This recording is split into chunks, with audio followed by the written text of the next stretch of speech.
The Book of Exodus. Now these are the names of the children of Israel who came to Egypt.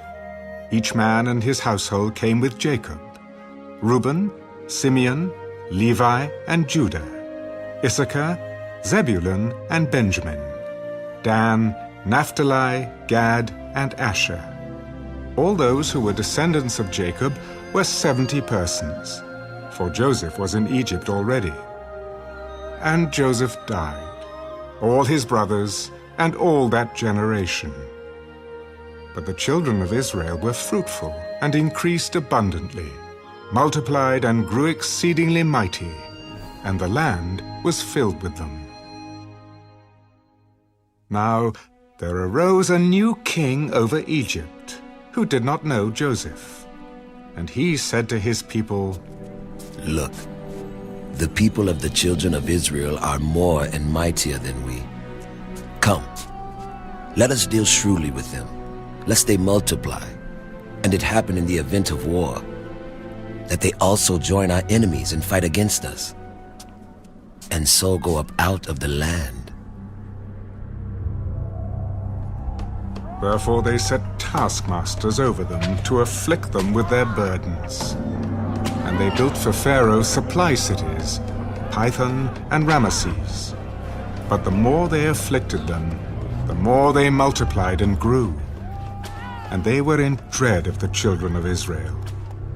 So the Egyptians made the children of Israel serve with rigor, and they made their lives bitter with hard bondage, in mortar, in brick, and in all manner of service in the field. All their service in which they made them serve was with rigor. Then the king of Egypt spoke to the Hebrew midwives, of whom the name of one was Shiphrah, and the name of the other Puah.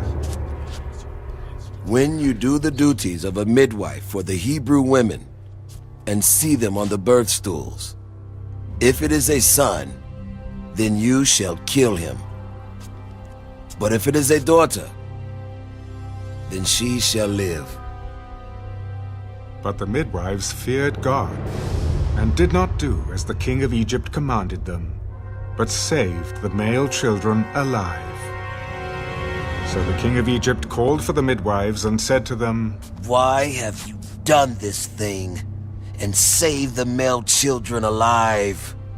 Because the Hebrew women are not like the Egyptian women, for they are lively and give birth before the midwives come to them. Therefore God dealt well with the midwives, and the people multiplied and grew very mighty. And so it was, because the midwives feared God, that he provided households for them. So Pharaoh commanded all his people, "Every son who is born you shall cast into the river, and every daughter you shall save alive."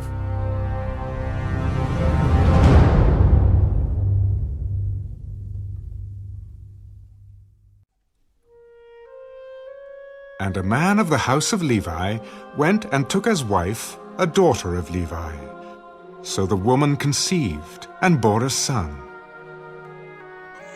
And when she saw that he was a beautiful child, she hid him 3 months.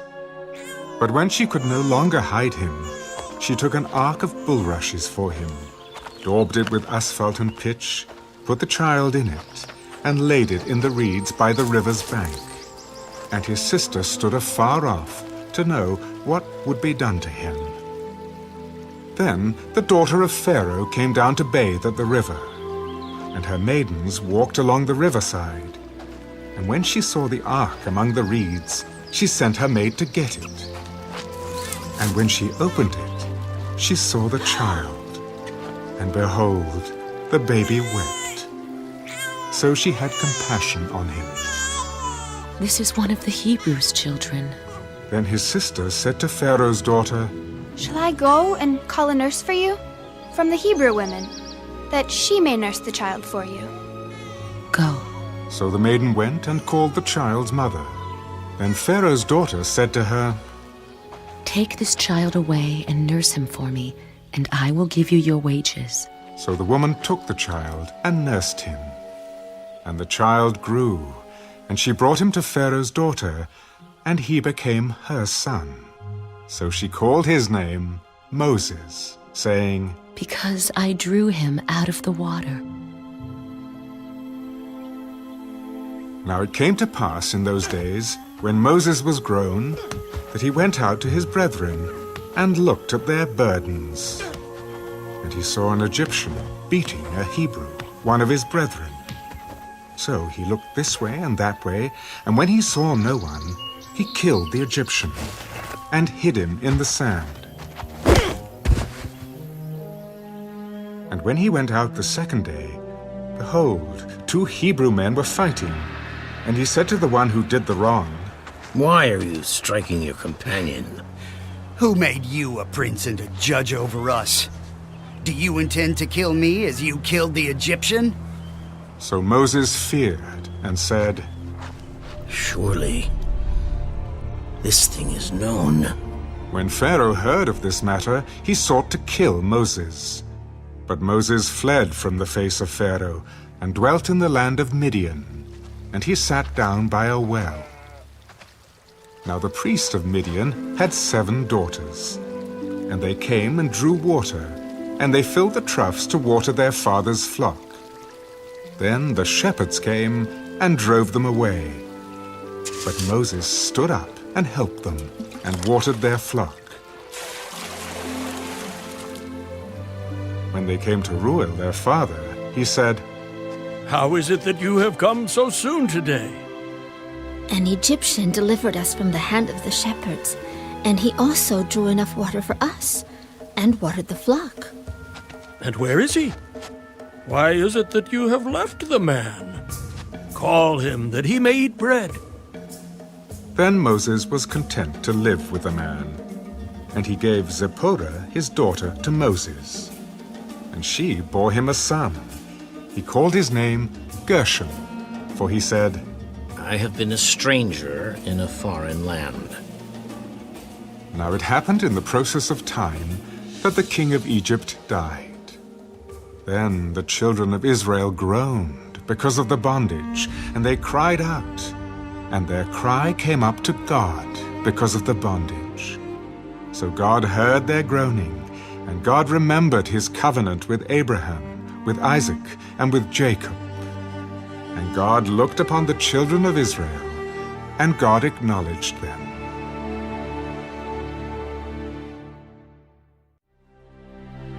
Now Moses was tending the flock of Jethro, his father-in-law, the priest of Midian.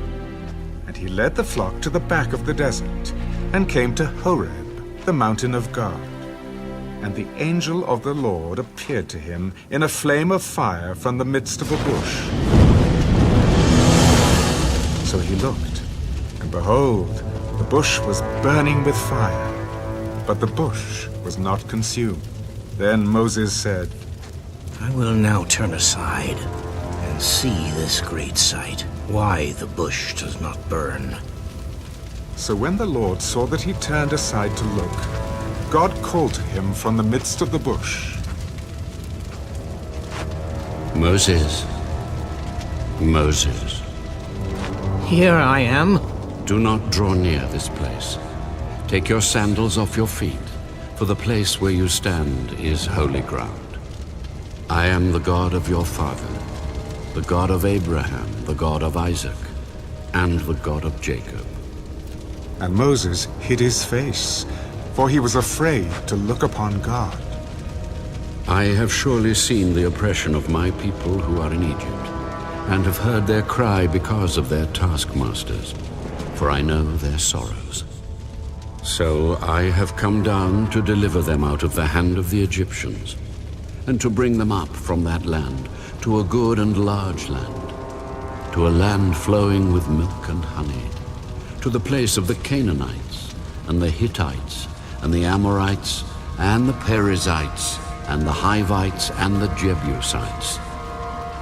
Now therefore, behold, the cry of the children of Israel has come to me, and I have also seen the oppression with which the Egyptians oppress them. Come now, therefore, And I will send you to Pharaoh, that you may bring my people, the children of Israel, out of Egypt. Who am I, that I should go to Pharaoh, and that I should bring the children of Israel out of Egypt? I will certainly be with you. And this shall be a sign to you that I have sent you. When you have brought the people out of Egypt, you shall serve God on this mountain. Indeed, when I come to the children of Israel and say to them, the God of your fathers has sent me to you, and they say to me, what is his name? What shall I say to them? I am who I am. Thus you shall say to the children of Israel, I am has sent me to you. Thus you shall say to the children of Israel, the Lord God of your fathers, the God of Abraham, the God of Isaac, and the God of Jacob has sent me to you. This is my name forever, and this is my memorial to all generations. Go and gather the elders of Israel together, and say to them, the Lord God of your fathers, the God of Abraham, of Isaac, and of Jacob, appeared to me, saying, I have surely visited you, and seen what is done to you in Egypt. And I have said, I will bring you up out of the affliction of Egypt, to the land of the Canaanites, and the Hittites, and the Amorites, and the Perizzites, and the Hivites, and the Jebusites, to a land flowing with milk and honey. Then they will heed your voice. And you shall come, you and the elders of Israel, to the king of Egypt. And you shall say to him, the Lord God of the Hebrews has met with us. And now, please, let us go 3 days' journey into the wilderness, that we may sacrifice to the Lord our God. But I am sure that the king of Egypt will not let you go, no, not even by a mighty hand. So I will stretch out my hand and strike Egypt with all my wonders, which I will do in its midst. And after that he will let you go. And I will give this people favor in the sight of the Egyptians, and it shall be when you go, that you shall not go empty-handed. But every woman shall ask of her neighbor, namely, of her who dwells near her house, articles of silver, articles of gold, and clothing.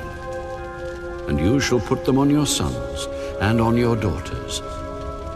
So you shall plunder the Egyptians.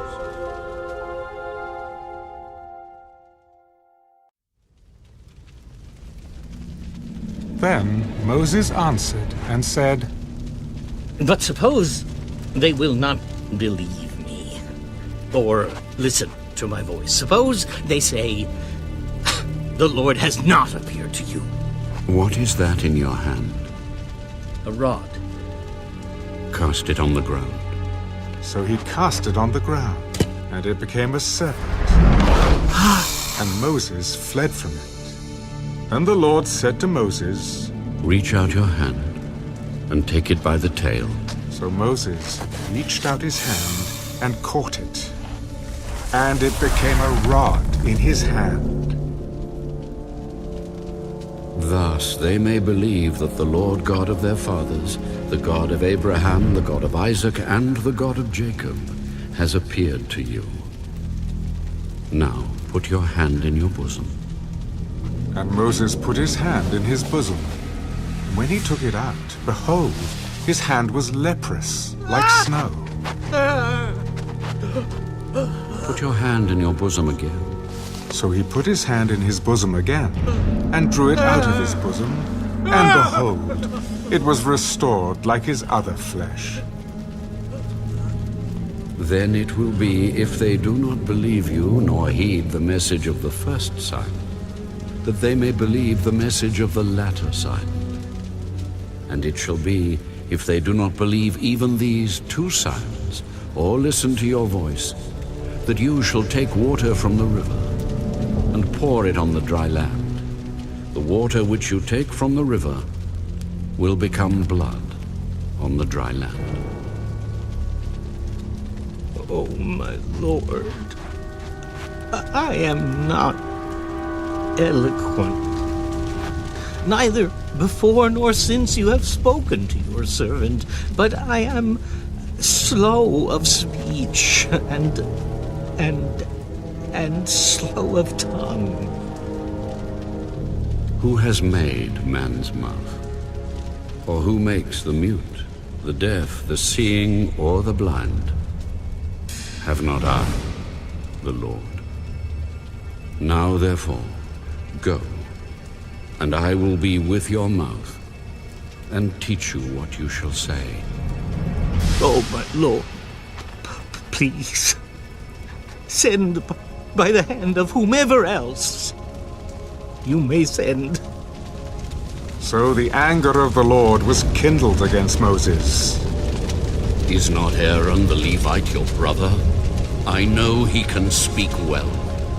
And look, he is also coming out to meet you. When he sees you, he will be glad in his heart. Now you shall speak to him and put the words in his mouth. And I will be with your mouth and with his mouth. And I will teach you what you shall do. So he shall be your spokesman to the people. And he himself shall be as a mouth for you. And you shall be to him as God. And you shall take this rod in your hand, with which you shall do the signs.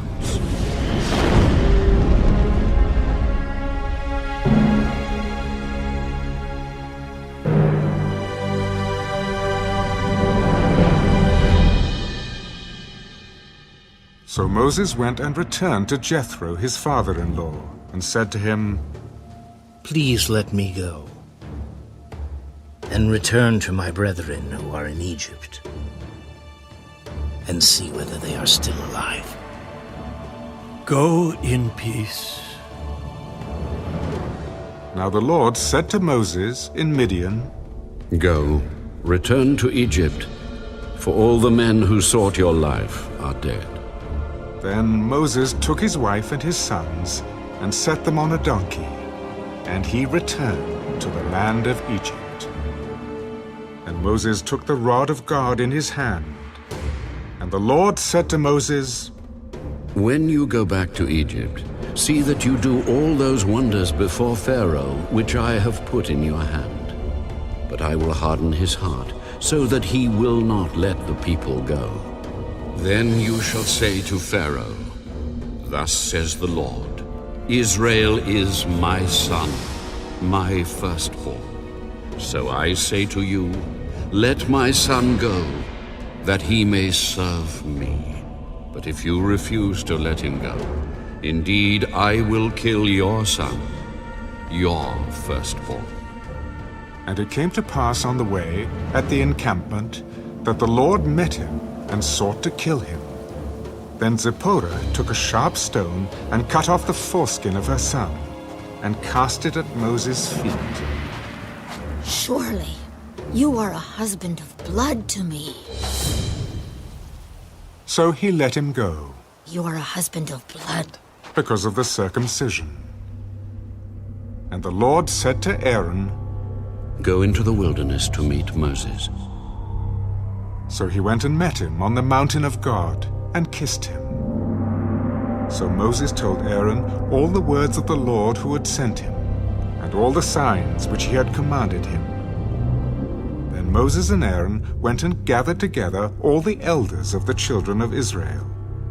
And Aaron spoke all the words which the Lord had spoken to Moses. Then he did the signs in the sight of the people. So the people believed. And when they heard that the Lord had visited the children of Israel, and that he had looked on their affliction, then they bowed their heads and worshipped.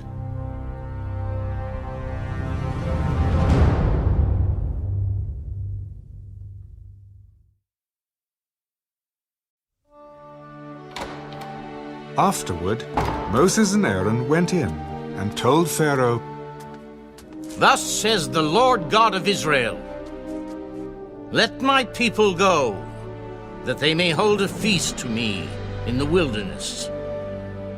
Who is the Lord, that I should obey his voice to let Israel go?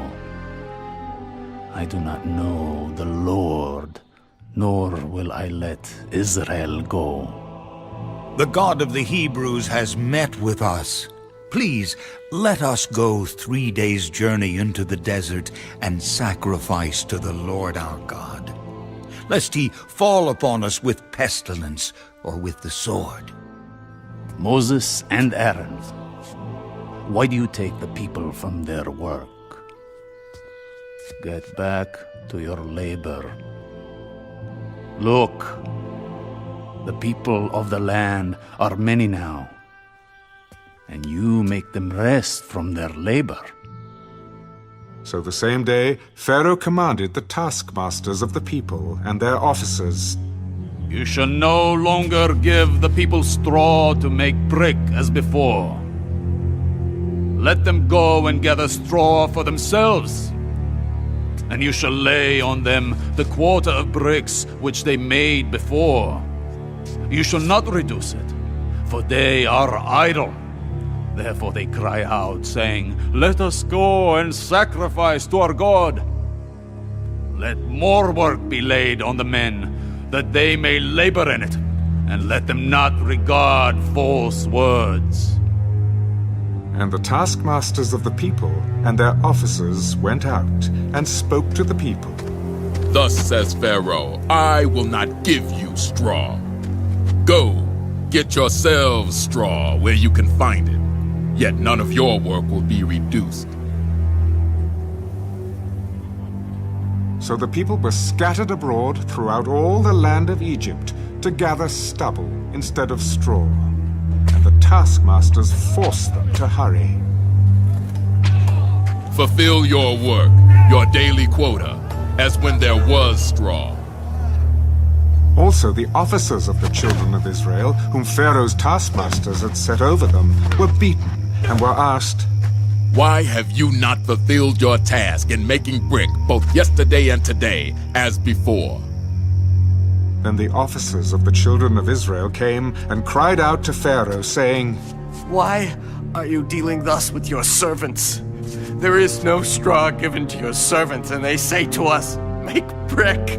And indeed, your servants are beaten, but the fault is in your own people. You are idle. Idle. Therefore you say, Let us go and sacrifice to the Lord. Therefore go now and work, for no straw shall be given you, yea, you shall deliver the quota of bricks. And the officers of the children of Israel saw that they were in trouble after it was said, You shall not reduce any bricks from your daily quota. Then, as they came out from Pharaoh, they met Moses and Aaron, who stood there to meet them. And they said to them, Let the Lord look on you and judge, because you have made us abhorrent in the sight of Pharaoh and in the sight of his servants, to put a sword in their hand to kill us. So Moses returned to the Lord. Lord, why have you brought trouble on this people? Why is it you have sent me? For since I came to Pharaoh to speak in your name, he has done evil to this people. Neither have you delivered your people at all.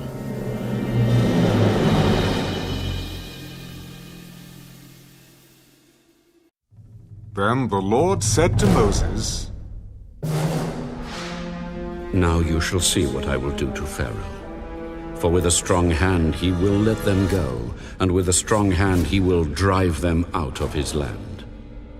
I am the Lord. I appeared to Abraham, to Isaac, and to Jacob as God Almighty, but by my name Lord I was not known to them.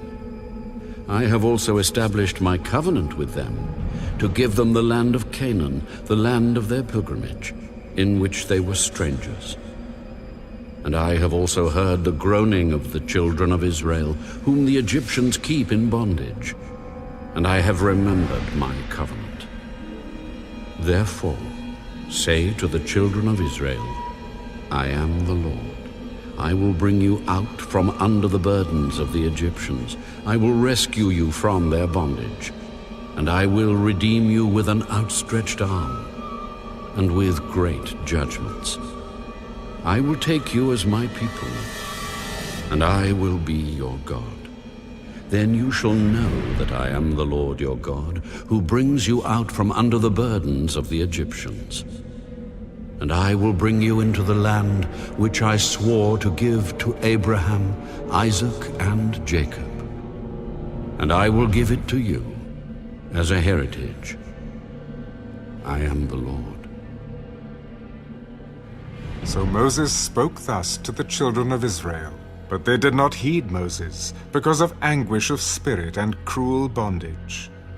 And the Lord spoke to Moses, Go in, tell Pharaoh, king of Egypt, to let the children of Israel go out of his land.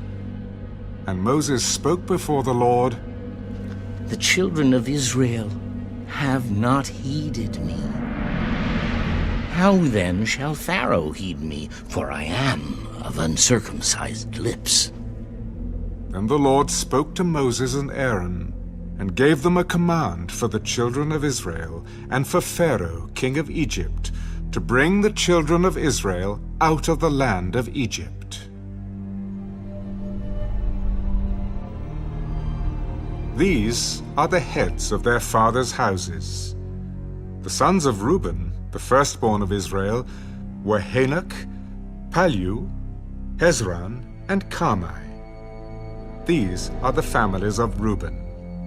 And the sons of Simeon were Jemuel, Jamin, Ohad, Jachin, Zohar, and Shaul, the son of a Canaanite woman. These are the families of Simeon. These are the names of the sons of Levi, according to their generations: Gershon, Kohath, and Merari. And the years of the life of Levi were 137. The sons of Gershon were Libni and Shimei, according to their families.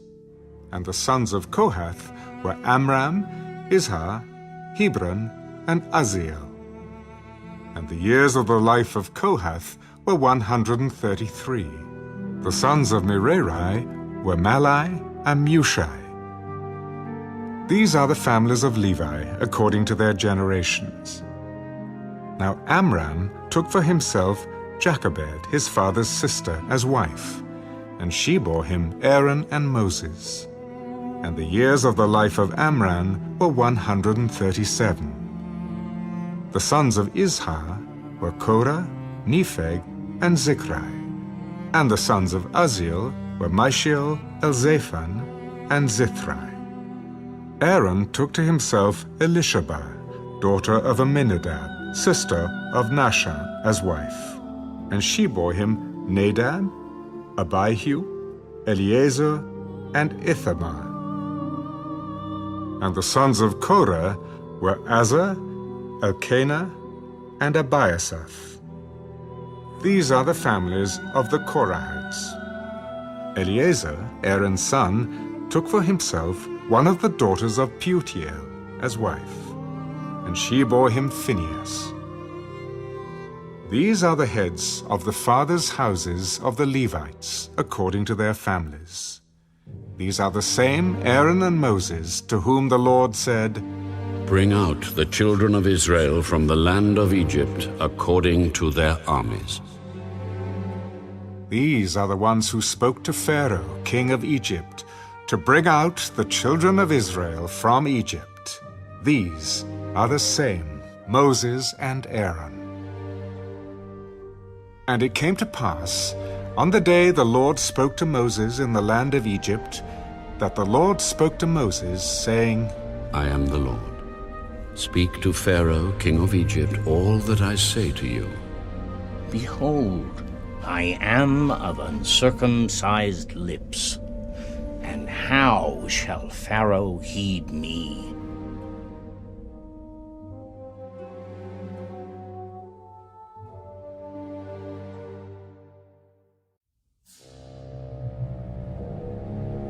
See, I have made you as God to Pharaoh, and Aaron your brother shall be your prophet. You shall speak all that I command you. And Aaron your brother shall tell Pharaoh to send the children of Israel out of his land.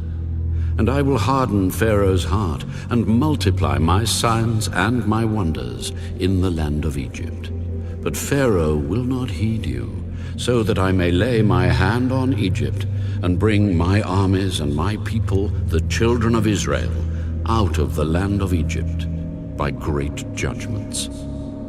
And the Egyptians shall know that I am the Lord, when I stretch out my hand on Egypt, and bring out the children of Israel from among them. Then Moses and Aaron did so, just as the Lord commanded them, so they did. And Moses was 80 years old, and Aaron 83 years old, when they spoke to Pharaoh. Then the Lord spoke to Moses and Aaron. When Pharaoh speaks to you, saying, "Show a miracle for yourselves," then you shall say to Aaron, "Take your rod, and cast it before Pharaoh, and let it become a serpent." So Moses and Aaron went in to Pharaoh, and they did so, just as the Lord commanded. And Aaron cast down his rod before Pharaoh and before his servants, and it became a serpent. But Pharaoh also called the wise men and the sorcerers.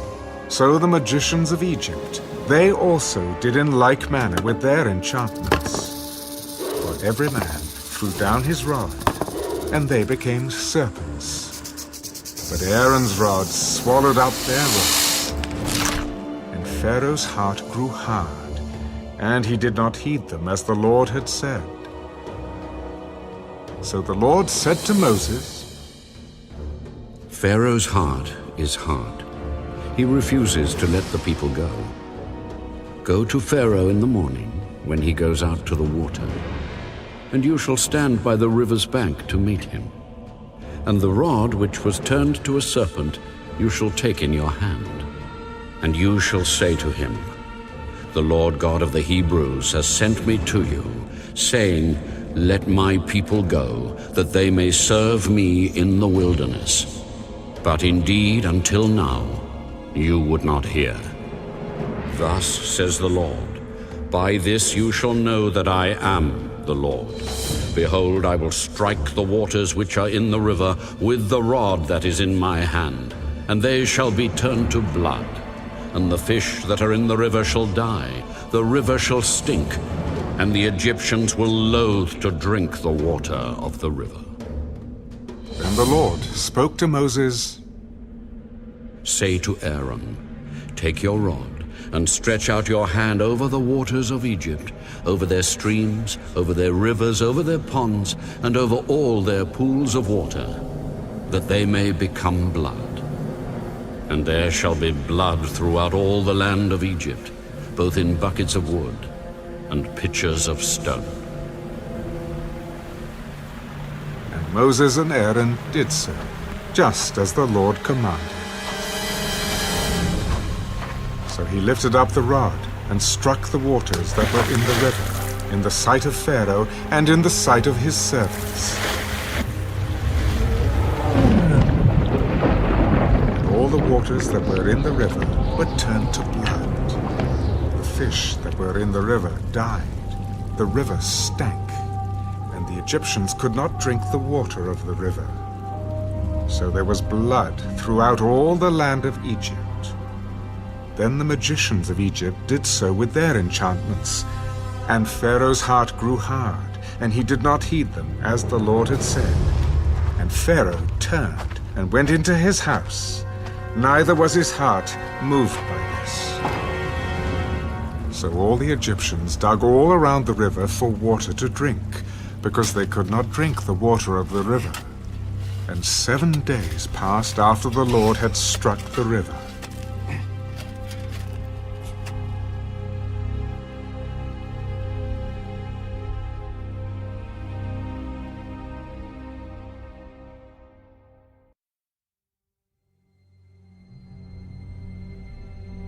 And the Lord spoke to Moses. Go to Pharaoh and say to him, Thus says the Lord, Let my people go, that they may serve me. But if you refuse to let them go, behold, I will smite all your territory with frogs. So the river shall bring forth frogs abundantly, which shall go up and come into your house, into your bedroom, on your bed, into the houses of your servants, on your people, into your ovens, and into your kneading bowls. And the frogs shall come up on you, on your people, and on all your servants. Say to Aaron, Stretch out your hand with your rod over the streams, over the rivers, and over the ponds, and cause frogs to come up on the land of Egypt. So Aaron stretched out his hand over the waters of Egypt, and the frogs came up and covered the land of Egypt.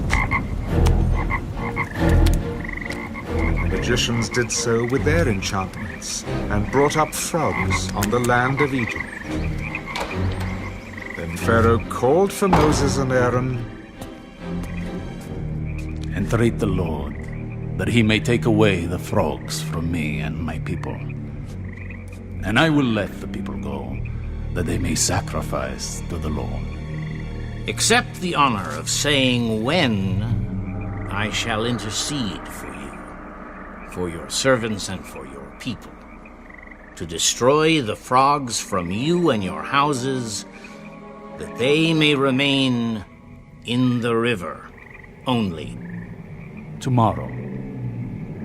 Let it be according to your word, that you may know that there is no one like the Lord our God. And the frogs shall depart from you, from your houses, from your servants, and from your people. They shall remain in the river only. Then Moses and Aaron went out from Pharaoh. And Moses cried out to the Lord concerning the frogs which he had brought against Pharaoh.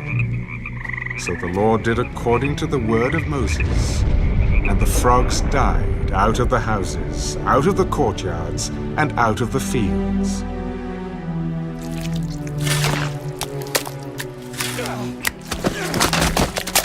They gathered them together in heaps,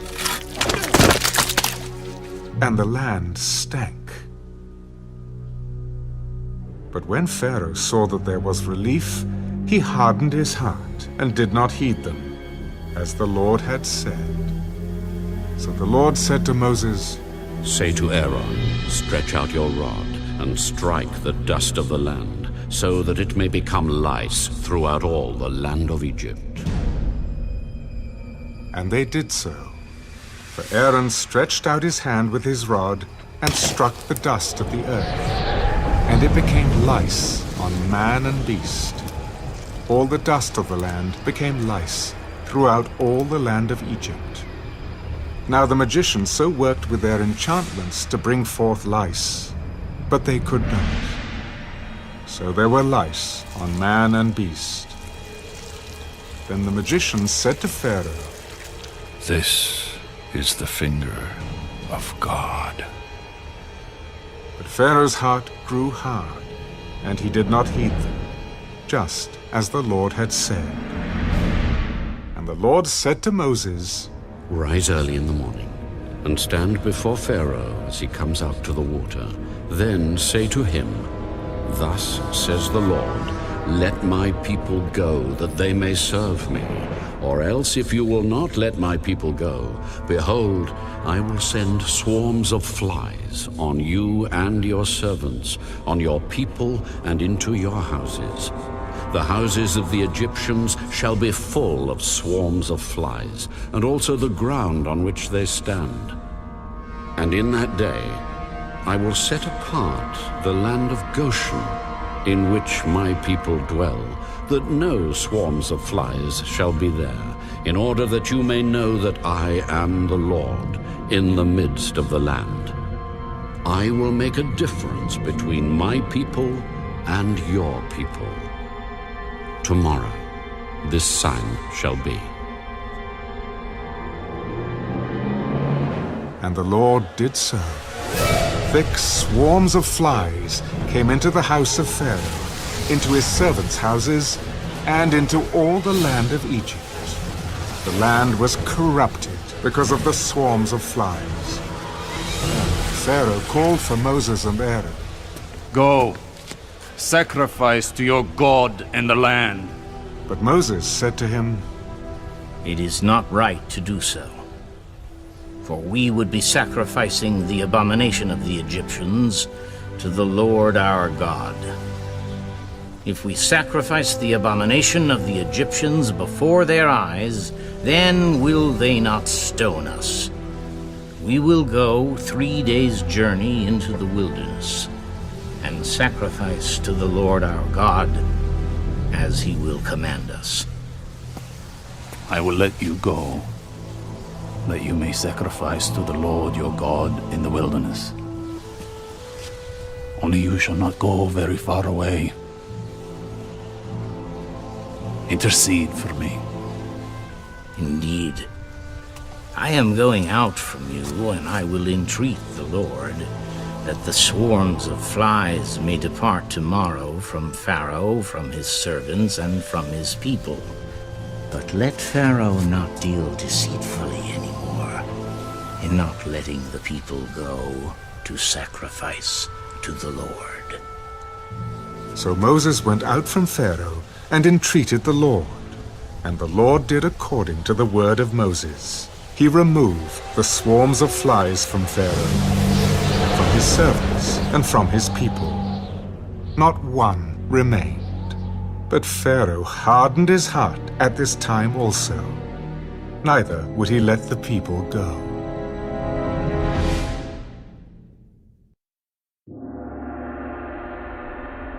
Then the Lord said to Moses, "Go into Pharaoh and tell him, 'Thus says the Lord God of the Hebrews, let my people go, that they may serve me. For if you refuse to let them go and still hold them, behold, the hand of the Lord will be on your cattle in the field, on the horses, on the donkeys, on the camels, on the oxen, and on the sheep, a very severe pestilence. And the Lord will make a difference between the livestock of Israel and the livestock of Egypt. So nothing shall die of all that belongs to the children of Israel.'" Then the Lord appointed a set time. "Tomorrow the Lord will do this thing in the land." So the Lord did this thing on the next day, and all the livestock of Egypt died. But of the livestock of the children of Israel, not one died. Then Pharaoh sent, and indeed not even one of the livestock of the Israelites was dead. But the heart of Pharaoh became hard, and he did not let the people go. So the Lord said to Moses and Aaron, "Take for yourselves handfuls of ashes from a furnace, and let Moses scatter it toward the heavens in the sight of Pharaoh. And it will become fine dust in all the land of Egypt, and it will cause boils that break out in sores on man and beast throughout all the land of Egypt." Then they took ashes from the furnace and stood before Pharaoh, and Moses scattered them toward heaven. And they caused boils that break out in sores on man and beast. And the magicians could not stand before Moses because of the boils, for the boils were on the magicians and on all the Egyptians. But the Lord hardened the heart of Pharaoh, and he did not heed them, just as the Lord had spoken to Moses. Then the Lord said to Moses, "Rise early in the morning, and stand before Pharaoh, and say to him, 'Thus says the Lord God of the Hebrews, let my people go, that they may serve me. For at this time I will send all my plagues to your very heart, and on your servants and on your people, that you may know that there is none like me in all the earth. Now if I had stretched out my hand and struck you and your people with pestilence, then you would have been cut off from the earth. But indeed, for this purpose I have raised you up, that I may show my power in you, and that my name may be declared in all the earth. As yet you exalt yourself against my people, in that you will not let them go. Behold, tomorrow about this time, I will cause very heavy hail to rain down, such as has not been in Egypt since its founding, until now. Therefore send now, and gather your livestock, and all that you have in the field, for the hail shall come down on every man and every animal which is found in the field, and is not brought home. And they shall die. He who feared the word of the Lord among the servants of Pharaoh made his servants and his livestock flee to the houses. But he who did not regard the word of the Lord left his servants and his livestock in the field. Then the Lord said to Moses, Stretch out your hand toward heaven, that there may be hail in all the land of Egypt, on man, on beast, and on every herb of the field, throughout the land of Egypt. And Moses stretched out his rod toward heaven.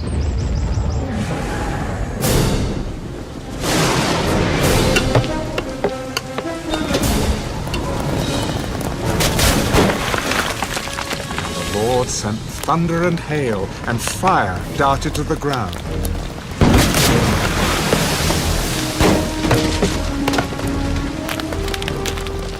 The Lord rained hail on the land of Egypt.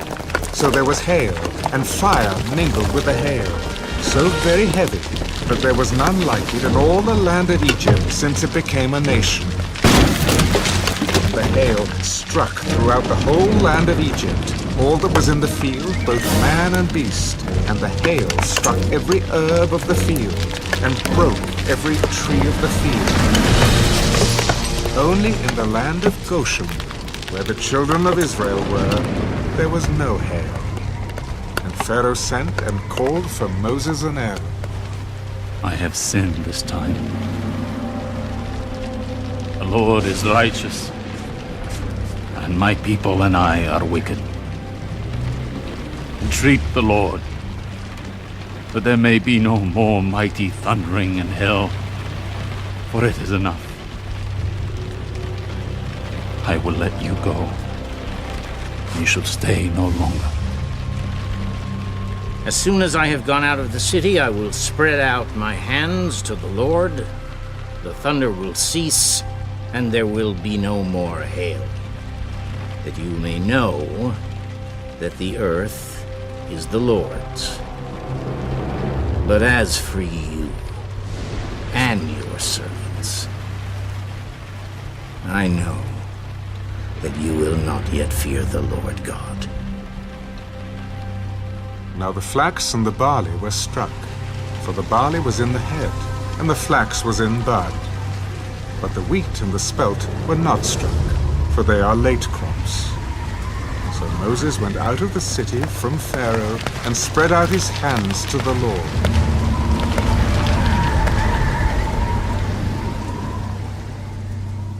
Then the thunder and the hail ceased, and the rain was not poured on the earth. And when Pharaoh saw that the rain, the hail, and the thunder had ceased, he sinned yet more, and he hardened his heart, he and his servants. So the heart of Pharaoh was hard, neither would he let the children of Israel go, as the Lord had spoken by Moses.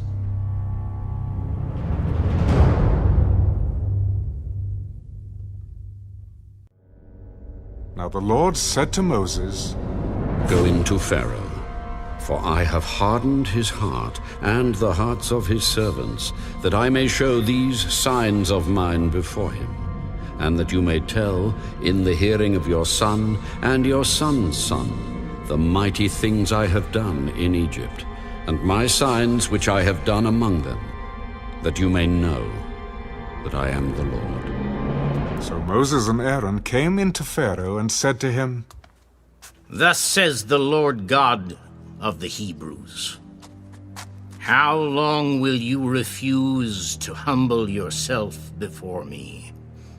Let my people go that they may serve me, or else if you refuse to let my people go, behold, tomorrow I will bring locusts into your territory, and they shall cover the face of the earth, so that no one will be able to see the earth, and they shall eat the residue of what is left, which remains to you from the hail. And they shall eat every tree which grows up for you out of the field. They shall fill your houses, the houses of all your servants, and the houses of all the Egyptians, which neither your fathers nor your fathers' fathers have seen since the day that they were on the earth to this day. And he turned and went out from Pharaoh. Then Pharaoh's servants said to him, How long shall this man be a snare to us? Let the men go, that they may serve the Lord their God. Do you not yet know that Egypt is destroyed? So Moses and Aaron were brought again to Pharaoh.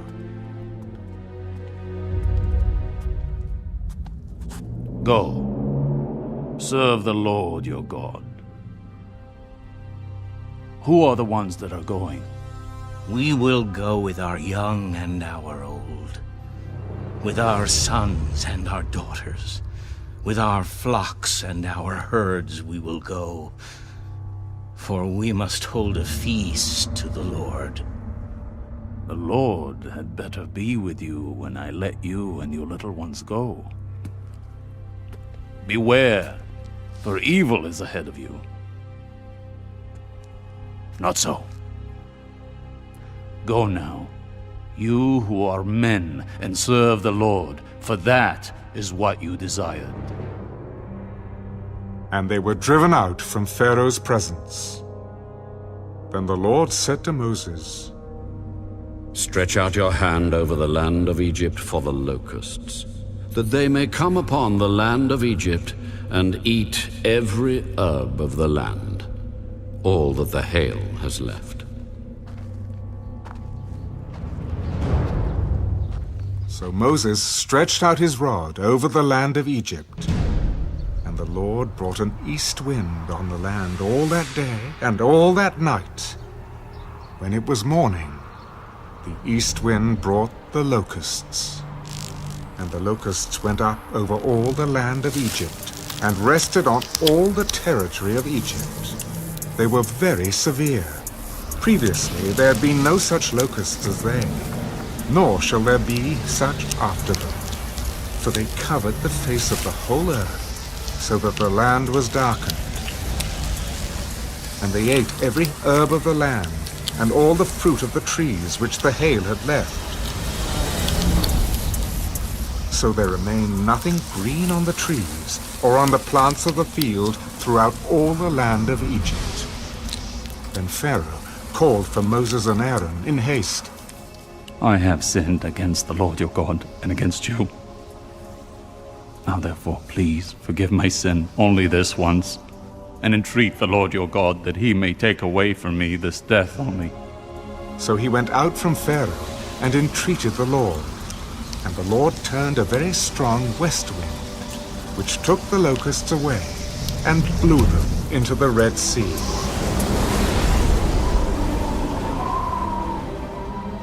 There remained not one locust in all the territory of Egypt. But the Lord hardened Pharaoh's heart, and he did not let the children of Israel go. Then the Lord said to Moses, Stretch out your hand toward heaven, that there may be darkness over the land of Egypt, darkness which may even be felt. So Moses stretched out his hand toward heaven, and there was thick darkness in all the land of Egypt 3 days. They did not see one another, nor did anyone rise from his place for 3 days. But all the children of Israel had light in their dwellings. Then Pharaoh called to Moses, Go, serve the Lord. Only let your flocks and your herds be kept back. Let your little ones also go with you. But Moses said, You must also give us sacrifices and burnt offerings, that we may sacrifice to the Lord our God. Our livestock also shall go with us. Not a hoof shall be left behind, for we must take some of them to serve the Lord our God. And even we do not know with what we must serve the Lord until we arrive there. But the Lord hardened Pharaoh's heart, and he would not let them go. Then Pharaoh said to him, Get away from me. Take heed to yourself, and see my face no more. For in the day you see my face, you shall die. You have spoken well. I will never see your face again.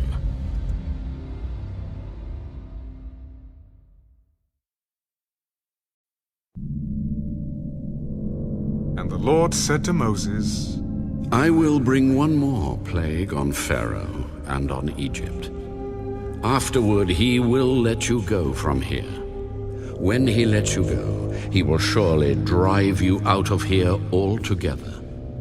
Speak now in the hearing of the people, and let every man ask from his neighbor, and every woman from her neighbor, articles of silver and articles of gold. And the Lord gave the people favor in the sight of the Egyptians. Moreover, the man Moses was very great in the land of Egypt, in the sight of Pharaoh's servants, and in the sight of the people. Then Moses said, Thus says the Lord, About midnight I will go out into the midst of Egypt, and all the firstborn in the land of Egypt shall die. From the firstborn of Pharaoh, who sits on his throne, even to the firstborn of the female servant who is behind the handmill, and all the firstborn of the animals. Then there shall be a great cry throughout all the land of Egypt, such as was not like it before, nor shall be like it again. But against none of the children of Israel shall a dog move its tongue, against man or beast, that you may know that the Lord does make a difference between the Egyptians and Israel. And all these your servants shall come down to me and bow down to me, saying, Get out, and all the people who follow you. After that I will go out. Then he went out from Pharaoh in great anger. But the Lord said to Moses, Pharaoh will not heed you, so that my wonders may be multiplied in the land of Egypt. So Moses and Aaron did all these wonders before Pharaoh. And the Lord hardened Pharaoh's heart, and he did not let the children of Israel go out of his land.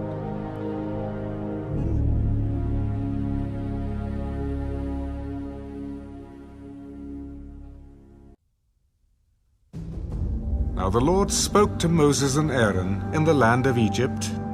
This month shall be your beginning of months. It shall be the first month of the year to you. Speak to all the congregation of Israel, saying, On the 10th of this month, every man shall take for himself a lamb, according to the house of his father, a lamb for a household. And if the household is too small for the lamb, let him and his neighbor next to his house take it according to the number of the persons. According to each man's need, you shall make your count for the lamb. Your lamb shall be without blemish, a male of the first year. You may take it from the sheep or from the goats. Now you shall keep it until the 14th day of the same month. Then the whole assembly of the congregation of Israel shall kill it at twilight. And they shall take some of the blood and put it on the 2 doorposts and on the lintel of the houses where they eat it. Then they shall eat the flesh on that night, roasted in fire, with unleavened bread, and with bitter herbs they shall eat it. Do not eat it raw, nor boiled at all with water, but roasted in fire, its head with its legs and its entrails. You shall let none of it remain until morning, and what remains of it until morning you shall burn with fire. And thus you shall eat it, with a belt on your waist, your sandals on your feet, and your staff in your hand. So you shall eat it in haste. It is the Lord's Passover. For I will pass through the land of Egypt on that night, and will strike all the firstborn in the land of Egypt, both man and beast. And against all the gods of Egypt I will execute judgment. I am the Lord.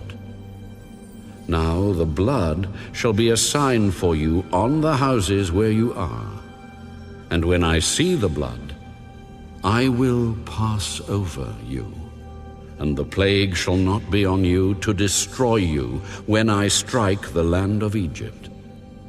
So this day shall be to you a memorial, and you shall keep it as a feast to the Lord throughout your generations. You shall keep it as a feast by an everlasting ordinance. 7 days you shall eat unleavened bread. On the first day you shall remove leaven from your houses. For whoever eats leavened bread from the first day until the 7th day, that person shall be cut off from Israel. On the first day there shall be a holy convocation, and on the 7th day there shall be a holy convocation for you. No manner of work shall be done on them, but that which everyone must eat, that only may be prepared by you. So you shall observe the feast of unleavened bread, for on this same day I will have brought your armies out of the land of Egypt. Therefore you shall observe this day throughout your generations as an everlasting ordinance. In the first month, on the 14th day of the month at evening, you shall eat unleavened bread until the 21st day of the month at evening. For 7 days no leaven shall be found in your houses, since whoever eats what is leavened, that same person shall be cut off from the congregation of Israel, whether he is a stranger or a native of the land. You shall eat nothing leavened. In all your dwellings you shall eat unleavened bread.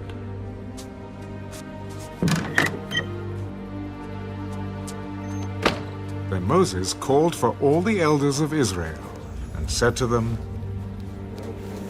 Pick out and take lambs for yourselves according to your families, and kill the Passover lamb.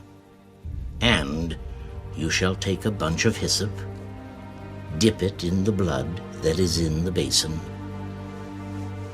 and strike the lintel and the 2 doorposts with the blood that is in the basin. And none of you shall go out of the door of his house until morning. For the Lord will pass through to strike the Egyptians, and when he sees the blood on the lintel and on the 2 doorposts, the Lord will pass over the door and not allow the destroyer to come into your houses to strike you. And you shall observe this thing as an ordinance for you and your sons, forever. It will come to pass when you come to the land which the Lord will give you just as he promised, that you shall keep this service. And it shall be, when your children say to you, "What do you mean by this service?" that you shall say, "It is the Passover sacrifice of the Lord, who passed over the houses of the children of Israel in Egypt, when he struck the Egyptians and delivered our households." So the people bowed their heads and worshipped. Then the children of Israel went away and did so, just as the Lord had commanded Moses and Aaron, so they did.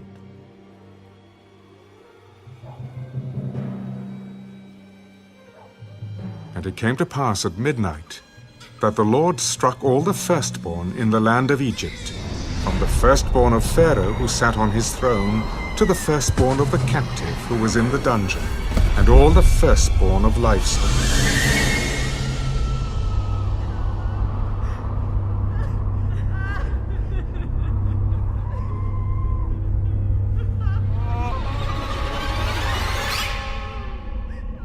So Pharaoh rose in the night, he, all his servants, and all the Egyptians, and there was a great cry in Egypt, for there was not a house where there was not one dead.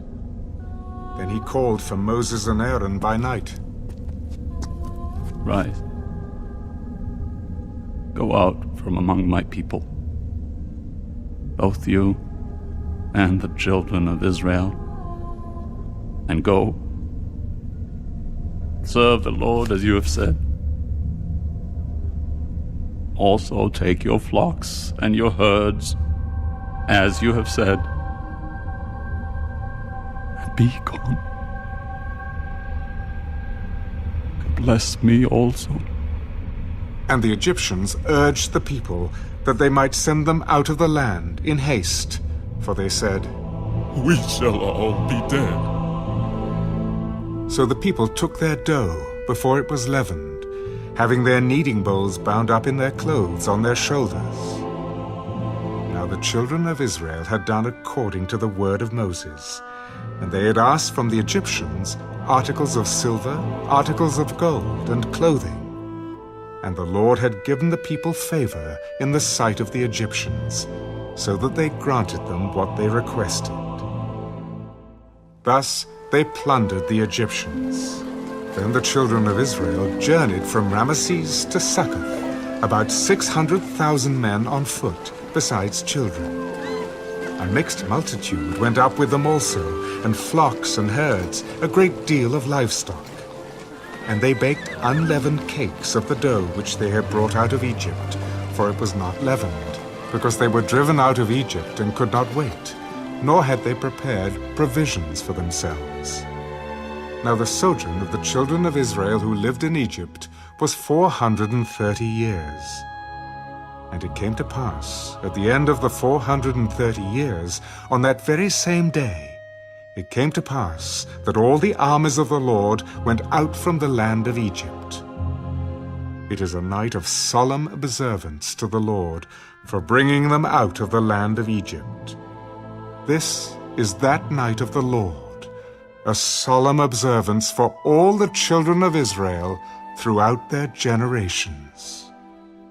And the Lord said to Moses and Aaron, This is the ordinance of the Passover. No foreigner shall eat it, but every man's servant who is bought for money, when you have circumcised him, then he may eat it.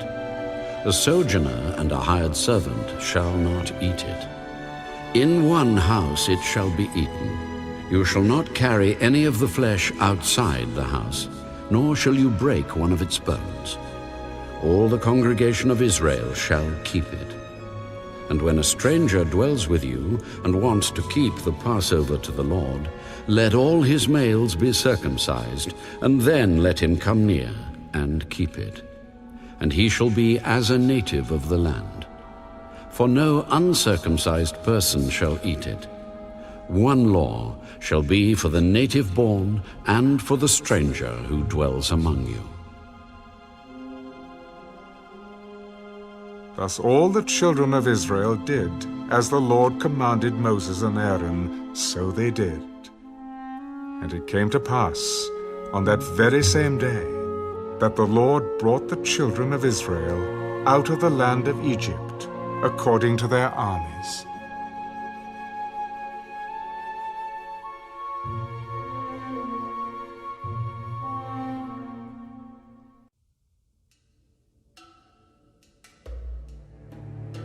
Then the Lord spoke to Moses.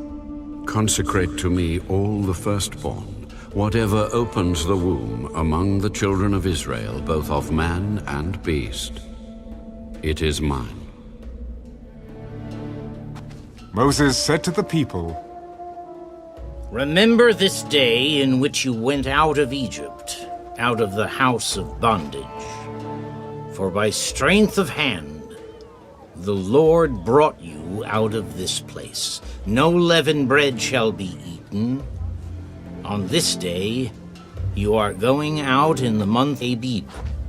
And it shall be when the Lord brings you into the land of the Canaanites and the Hittites and the Amorites and the Hivites and the Jebusites, which he swore to your fathers to give you, a land flowing with milk and honey, that you shall keep this service in this month. 7 days you shall eat unleavened bread, and on the 7th day there shall be a feast to the Lord. Unleavened bread shall be eaten 7 days, and no leavened bread shall be seen among you, nor shall leaven be seen among you in all your quarters. And you shall tell your son in that day, saying, This is done because of what the Lord did for me when I came up from Egypt. It shall be as a sign to you on your hand, and as a memorial between your eyes, that the Lord's law may be in your mouth. For with a strong hand the Lord has brought you out of Egypt. You shall therefore keep this ordinance in its season from year to year. And it shall be, when the Lord brings you into the land of the Canaanites, as he swore to you and your fathers, and gives it to you, that you shall set apart to the Lord all that open the womb, that is, every firstborn that comes from an animal which you have. The males shall be the Lord's. But every firstborn of a donkey you shall redeem with a lamb, and if you will not redeem it, then you shall break its neck. And all the firstborn of man among your sons you shall redeem. So it shall be, when your son asks you in time to come, saying, What is this?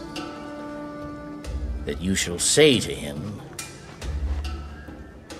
By strength of hand the Lord brought us out of Egypt, out of the house of bondage.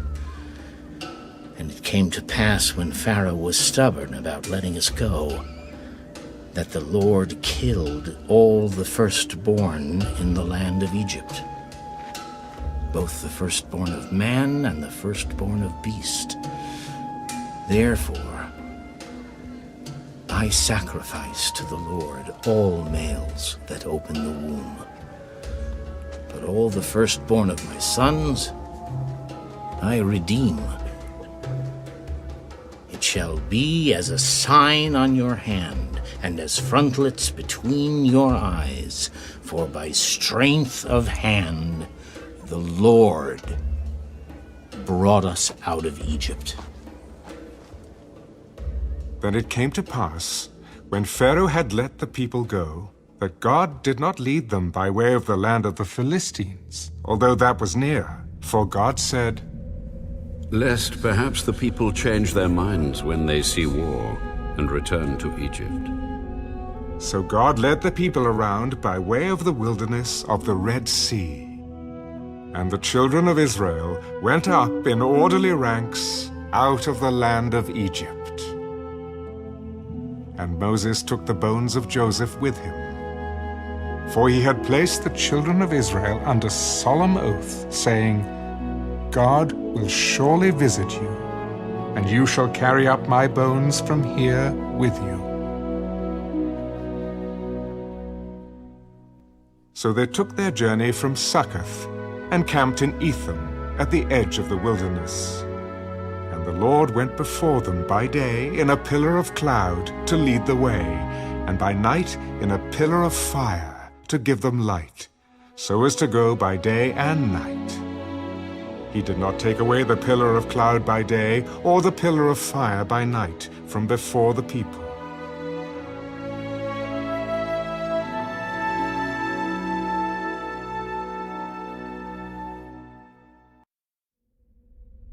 Now the Lord spoke to Moses, saying, Speak to the children of Israel, that they turn and camp before Pi-hahiroth, between Migdol and the sea, opposite Baal-zephon. You shall camp before it by the sea. For Pharaoh will say of the children of Israel, They are bewildered by the land, the wilderness has closed them in. Then I will harden Pharaoh's heart, so that he will pursue them. And I will gain honor over Pharaoh and over all his army, that the Egyptians may know that I am the Lord. And they did so.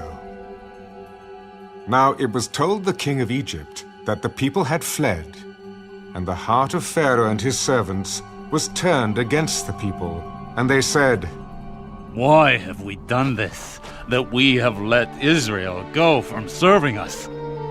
So he made ready his chariot and took his people with him.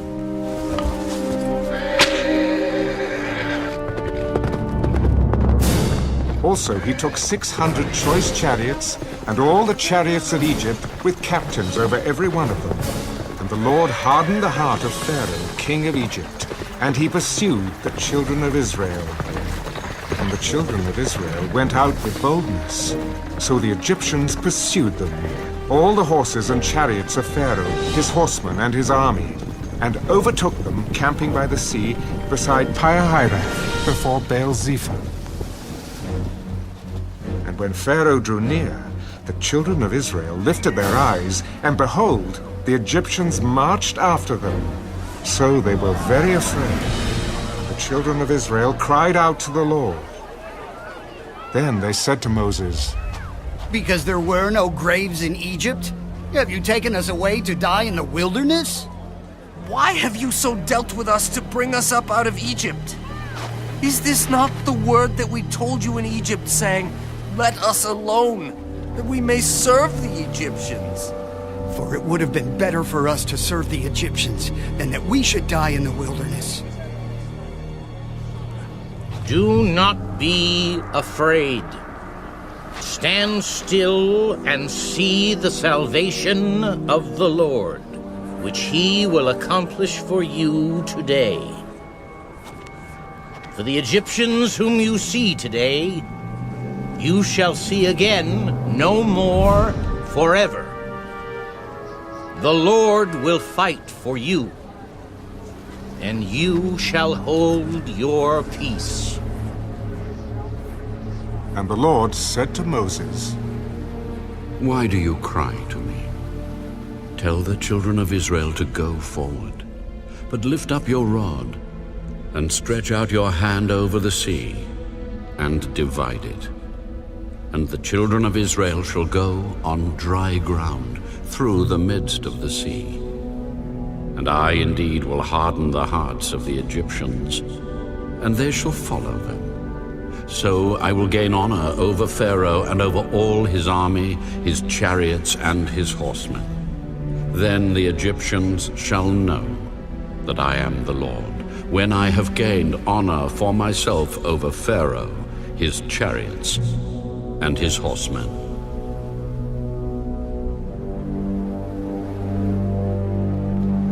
And the angel of God, who went before the camp of Israel, moved and went behind them, and the pillar of cloud went from before them and stood behind them. So it came between the camp of the Egyptians and the camp of Israel. Thus it was a cloud and darkness to the one, and it gave light by night to the other, so that the one did not come near the other all that night.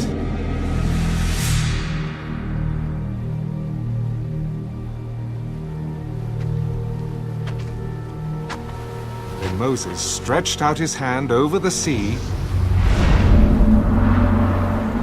and the Lord caused the sea to go back by a strong east wind all that night.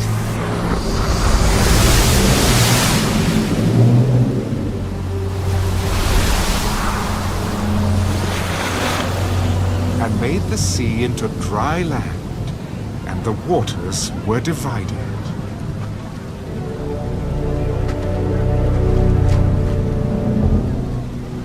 So the children of Israel went into the midst of the sea, on the dry ground, and the waters were a wall to them on their right hand and on their left.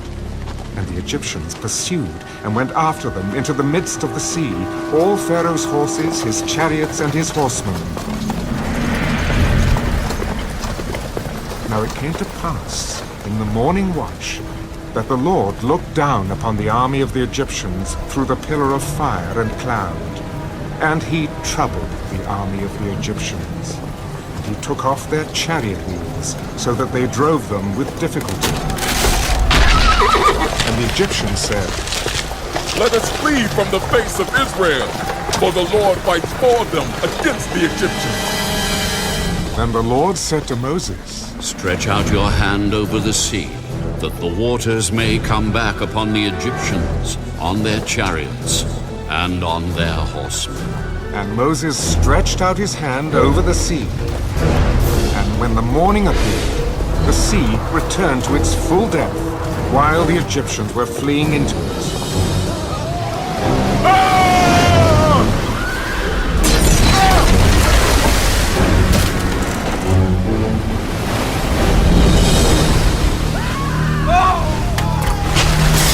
So the Lord overthrew the Egyptians in the midst of the sea. Then the waters returned and covered the chariots, the horsemen, and all the army of Pharaoh that came into the sea after them. Not so much as one of them remained.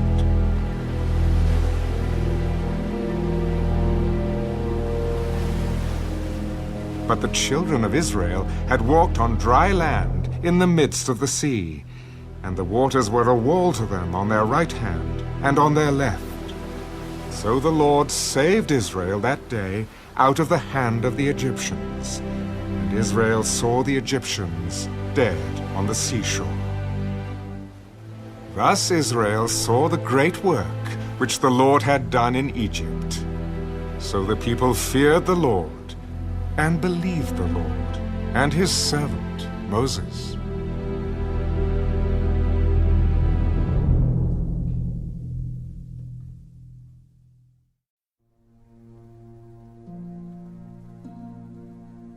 Then Moses and the children of Israel sang this song to the Lord. I will sing to the Lord, for he has triumphed gloriously. The horse and its rider he has thrown into the sea. The Lord is my strength and song, and he has become my salvation. He is my God, and I will praise him. My father's God, and I will exalt him. The Lord is a man of war. The Lord is his name. Pharaoh's chariots and his army he has cast into the sea. His chosen captains also are drowned in the Red Sea. The depths have covered them. They sank to the bottom like a stone. Your right hand, O Lord, has become glorious in power. Your right hand, O Lord, has dashed the enemy in pieces. And in the greatness of your excellence, you have overthrown those who rose against you. You sent forth your wrath. It consumed them like stubble. And with the blasts of your nostrils, the waters were gathered together. The floods stood upright like a heap. The depths congealed in the heart of the sea. The enemy said, I will pursue, I will overtake, I will divide the spoil. My desire shall be satisfied on them. I will draw my sword, my hands shall destroy them. You blew with your wind, the sea covered them. They sank like lead in the mighty waters. Who is like you, O Lord, among the gods? Who is like you, glorious in holiness, fearful in praises, doing wonders? You stretched out your right hand. The earth swallowed them. You in your mercy have led forth the people whom you have redeemed. You have guided them in your strength to your holy habitation. The people will hear and be afraid. Sorrow will take hold of the inhabitants of Philistia. Then the chiefs of Edom will be dismayed. The mighty men of Moab, trembling, will take hold of them. All the inhabitants of Canaan will melt away. Fear and dread will fall on them. By the greatness of your arm they will be as still as a stone, till your people pass over, O Lord, till the people pass over whom you have purchased. You will bring them in and plant them in the mountain of your inheritance, in the place, O Lord, which you have made for your own dwelling, the sanctuary, O Lord, which your hands have established. The Lord shall reign forever and ever. For the horses of Pharaoh went with his chariots and his horsemen into the sea, and the Lord brought back the waters of the sea upon them. But the children of Israel went on dry land in the midst of the sea. Then Miriam, the prophetess, the sister of Aaron, took the timbrel in her hand, and all the women went out after her with timbrels and with dances. Sing to the Lord, for he has triumphed gloriously. The horse and its rider he has thrown into the sea. So Moses brought Israel from the Red Sea. Then they went out into the wilderness of Shur. And they went 3 days in the wilderness and found no water. Now when they came to Marah, they could not drink the waters of Marah, for they were bitter. Therefore the name of it was called Marah. And the people complained against Moses. What shall we drink? So he cried out to the Lord, and the Lord showed him a tree. When he cast it into the waters were made sweet. There he made a statute and an ordinance for them, and there he tested them. If you diligently heed the voice of the Lord your God, and do what is right in his sight, give ear to his commandments, and keep all his statutes, I will put none of the diseases on you which I have brought on the Egyptians. For I am the Lord who heals you. Then they came to Elim, where there were 12 wells of water and 70 palm trees. So they camped there by the waters.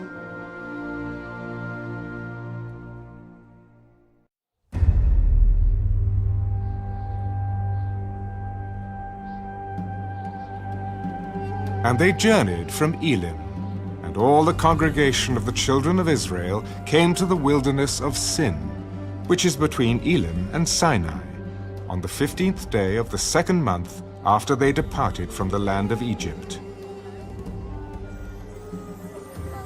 Then the whole congregation of the children of Israel complained against Moses and Aaron in the wilderness. And the children of Israel said to them, "Oh, that we had died by the hand of the Lord in the land of Egypt, when we sat by the pots of meat, and when we ate bread to the full. For you have brought us out into this wilderness to kill this whole assembly with hunger."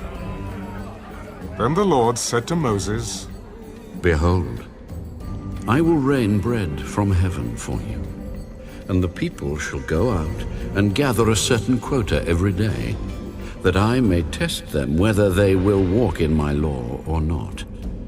And it shall be on the 6th day that they shall prepare what they bring in, and it shall be twice as much as they gather daily. Then Moses and Aaron said to all the children of Israel, At evening you shall know that the Lord has brought you out of the land of Egypt. And in the morning you shall see the glory of the Lord, for he hears your complaints against the Lord. But what are we, that you complain against us? This shall be seen when the Lord gives you meat to eat in the evening, and in the morning bread to the full. For the Lord hears your complaints, which you make against him. And what are we? Your complaints are not against us, but against the Lord. Then Moses spoke to Aaron. Say to all the congregation of the children of Israel, Come near before the Lord, for he has heard your complaints. Now it came to pass, as Aaron spoke to the whole congregation of the children of Israel, that they looked toward the wilderness, and behold, the glory of the Lord appeared in the cloud. And the Lord spoke to Moses.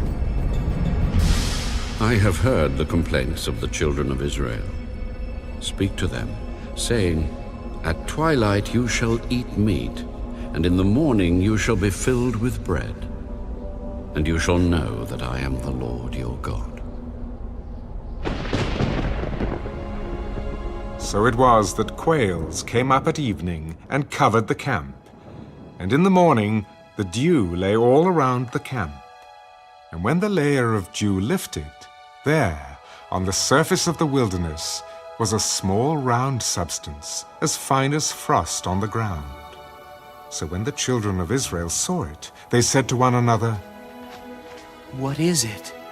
For they did not know what it was. And Moses said to them, This is the bread which the Lord has given you to eat.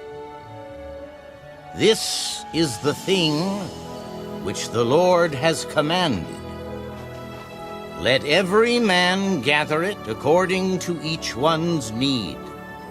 1 omer for each person, according to the number of persons. Let every man take for those who are in his tent. Then the children of Israel did so, and gathered, some more, some less. So when they measured it by omers, he who gathered much had nothing left over, and he who gathered little had no lack. Every man had gathered according to each one's need. And Moses said, Let no one leave any of it till morning. Notwithstanding, they did not heed Moses, but some of them left part of it until morning, and it bred worms and stank. And Moses was angry with them. So they gathered it every morning, every man according to his need. And when the sun became hot, it melted. And so it was, on the 6th day, that they gathered twice as much bread, 2 omers for each one. And all the rulers of the congregation came and told Moses. Then he said to them, This is what the Lord has said. Tomorrow is a Sabbath rest, a holy Sabbath to the Lord.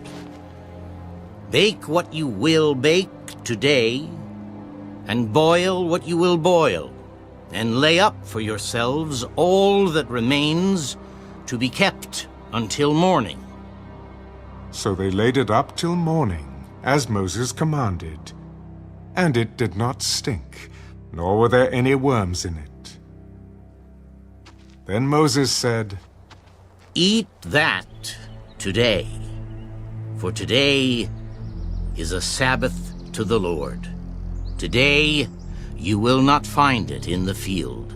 6 days you shall gather it, but on the 7th day, the Sabbath, there will be none. Now it happened that some of the people went out on the 7th day to gather, but they found none.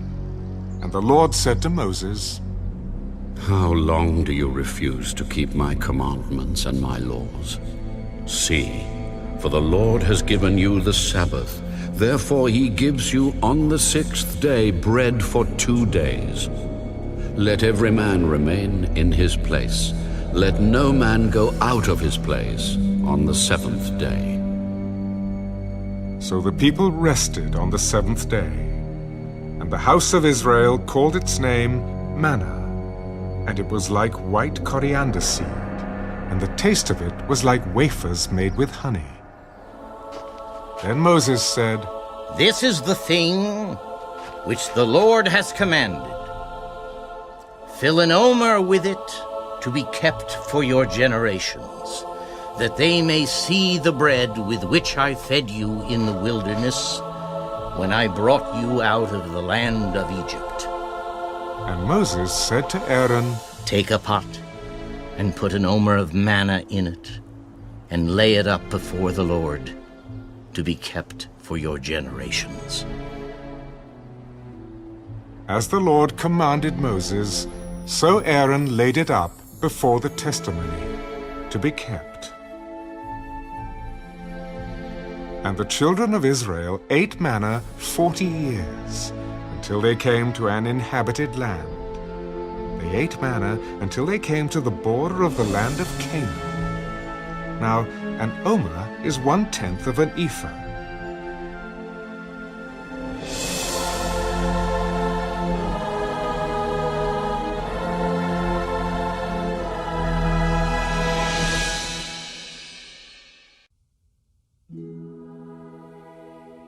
Then all the congregation of the children of Israel set out on their journey from the wilderness of Sin, according to the commandment of the Lord, and camped in Rephidim.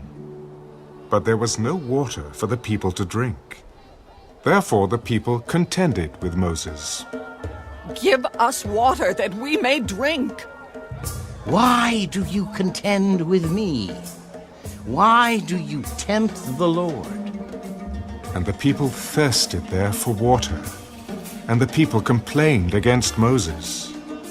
Why is it you have brought us up out of Egypt? To kill us and our children and our livestock with thirst? So Moses cried out to the Lord. What shall I do with this people? They are almost ready to stone me. Go on before the people, and take with you some of the elders of Israel. Also, take in your hand your rod with which you struck the river, and go. Behold, I will stand before you there, on the rock in Horeb. And you shall strike the rock, and water will come out of it, that the people may drink. And Moses did so in the sight of the elders of Israel. So he called the name of the place Massah and Meribah, because of the contention of the children of Israel, and because they tempted the Lord, saying, Is the Lord among us or not? Now Amalek came and fought with Israel in Rephidim. And Moses said to Joshua, Choose us some men and go out, fight with Amalek. Tomorrow I will stand on the top of the hill with the rod of God in my hand. So Joshua did as Moses said to him, and fought with Amalek. And Moses, Aaron, and Hur went up to the top of the hill. And so it was, when Moses held up his hand, that Israel prevailed. And when he let down his hand, Amalek prevailed. But Moses' hands became heavy. So they took a stone and put it under him, and he sat on it. And Aaron and Hur supported his hands, one on one side and the other on the other side, and his hands were steady until the going down of the sun. So Joshua defeated Amalek and his people with the edge of the sword. Then the Lord said to Moses, Write this for a memorial in the book, and recount it in the hearing of Joshua, that I will utterly blot out the remembrance of Amalek from under heaven. And Moses built an altar, and called its name, The Lord is my banner. For he said, Because the Lord has sworn, the Lord will have war with Amalek from generation to generation.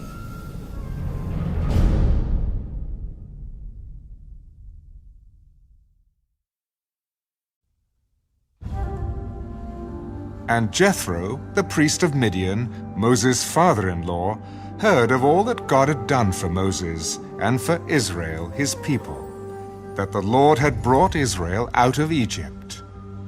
Then Jethro, Moses' father-in-law, took Zipporah, Moses' wife, after he had sent her back with her 2 sons, of whom the name of one was Gershom. For Moses said, I have been a stranger in a foreign land. And the name of the other was Eleazar. For he said, The God of my father was my help, and delivered me from the sword of Pharaoh. And Jethro, Moses' father-in-law, came with his sons and his wife to Moses in the wilderness, where he was encamped at the mountain of God. Now he had said to Moses, I, your father-in-law, Jethro, am coming to you, with your wife, and her 2 sons with her. So Moses went out to meet his father-in-law, bowed down, and kissed him. And they asked each other about their well-being, and they went into the tent. And Moses told his father-in-law all that the Lord had done to Pharaoh and to the Egyptians for Israel's sake, all the hardship that had come upon them on the way, and how the Lord had delivered them. Then Jethro rejoiced for all the good which the Lord had done for Israel, whom he had delivered out of the hand of the Egyptians. And Jethro said, Blessed be the Lord, who has delivered you out of the hand of the Egyptians, and out of the hand of Pharaoh, and who has delivered the people from under the hand of the Egyptians. Now I know that the Lord is greater than all the gods, for in the very thing in which they behaved proudly, he was above them. Then Jethro, Moses' father-in-law, took a burnt offering and other sacrifices to offer to God. And Aaron came with all the elders of Israel to eat bread with Moses' father-in-law before God. And so it was, on the next day, that Moses sat to judge the people. And the people stood before Moses from morning until evening. So when Moses' father-in-law saw all that he did for the people, he said, What is this thing that you are doing for the people? Why do you alone sit, and all the people stand before you from morning until evening? Because the people come to me to inquire of God. When they have a difficulty, they come to me, and I judge between one and another. And I make known the statutes of God and his laws. The thing that you do is not good. Both you and these people who are with you will surely wear yourselves out. For this thing is too much for you. You are not able to perform it by yourself. Listen now to my voice. I will give you counsel, and God will be with you. Stand before God for the people, so that you may bring the difficulties to God. And you shall teach them the statutes and the laws, and show them the way in which they must walk, and the work they must do. Moreover, you shall select from all the people able men, such as fear God, men of truth, hating covetousness, and place such over them to be rulers of thousands, rulers of hundreds, rulers of 50s, and rulers of 10s. And let them judge the people at all times. Then it will be that every great matter they shall bring to you, but every small matter they themselves shall judge. So it will be easier for you, for they will bear the burden with you. If you do this thing, and God so commands you, then you will be able to endure, and all this people will also go to their place in peace. So Moses heeded the voice of his father-in-law and did all that he had said. And Moses chose able men out of all Israel and made them heads over the people, rulers of thousands, rulers of hundreds, rulers of 50s, and rulers of 10s. So they judged the people at all times. The hard cases they brought to Moses, but they judged every small case themselves. Then Moses let his father-in-law depart, and he went his way to his own land.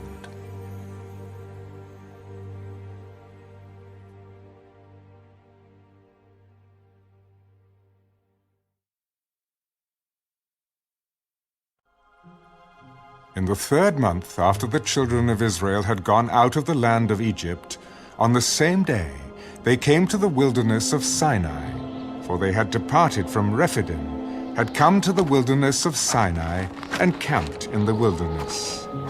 So Israel camped there before the mountain.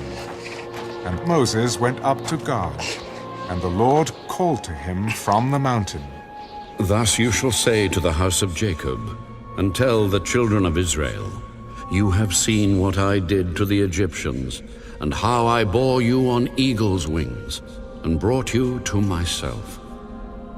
Now, therefore, if you will indeed obey my voice, and keep my covenant, then you shall be a special treasure to me, above all people. For all the earth is mine. And you shall be to me a kingdom of priests, and a holy nation. These are the words which you shall speak to the children of Israel. So Moses came and called for the elders of the people, and laid before them all these words which the Lord commanded him. Then all the people answered together, All that the Lord has spoken, we will do. So Moses brought back the words of the people to the Lord. And the Lord said to Moses, Behold, I come to you in the thick cloud, that the people may hear when I speak with you, and believe you forever. So Moses told the words of the people to the Lord. Then the Lord said to Moses, Go to the people, and consecrate them today and tomorrow, and let them wash their clothes, and let them be ready for the 3rd day. For on the 3rd day the Lord will come down upon Mount Sinai, in the sight of all the people. You shall set bounds for the people all around, saying, Take heed to yourselves that you do not go up to the mountain, or touch its base. Whoever touches the mountain shall surely be put to death. Not a hand shall touch him, but he shall surely be stoned, or shot with an arrow.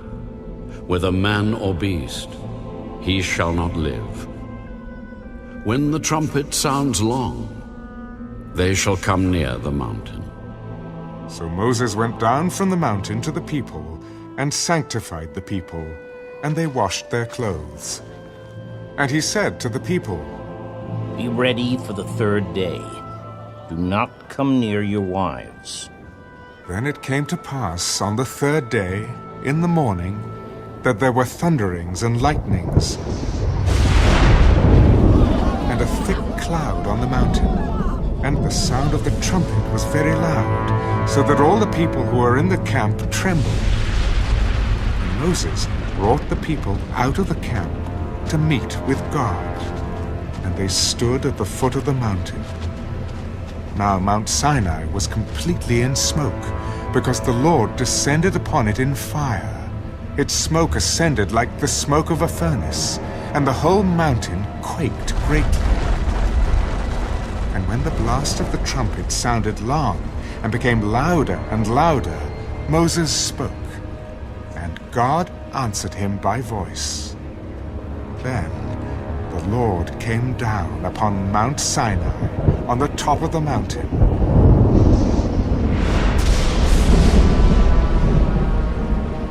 And the Lord called Moses to the top of the mountain, and Moses went up.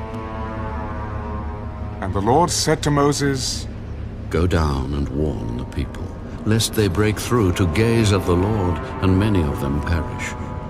Also let the priests who come near the Lord consecrate themselves, lest the Lord break out against them. But Moses said to the Lord, The people cannot come up to Mount Sinai, for you warned us, saying, Set bounds around the mountain, and consecrate it. Then the Lord said to him, Away, get down, and then come up, you and Aaron with you. But do not let the priest and the people break through to come up to the Lord, lest he break out against them. So Moses went down to the people and spoke to them.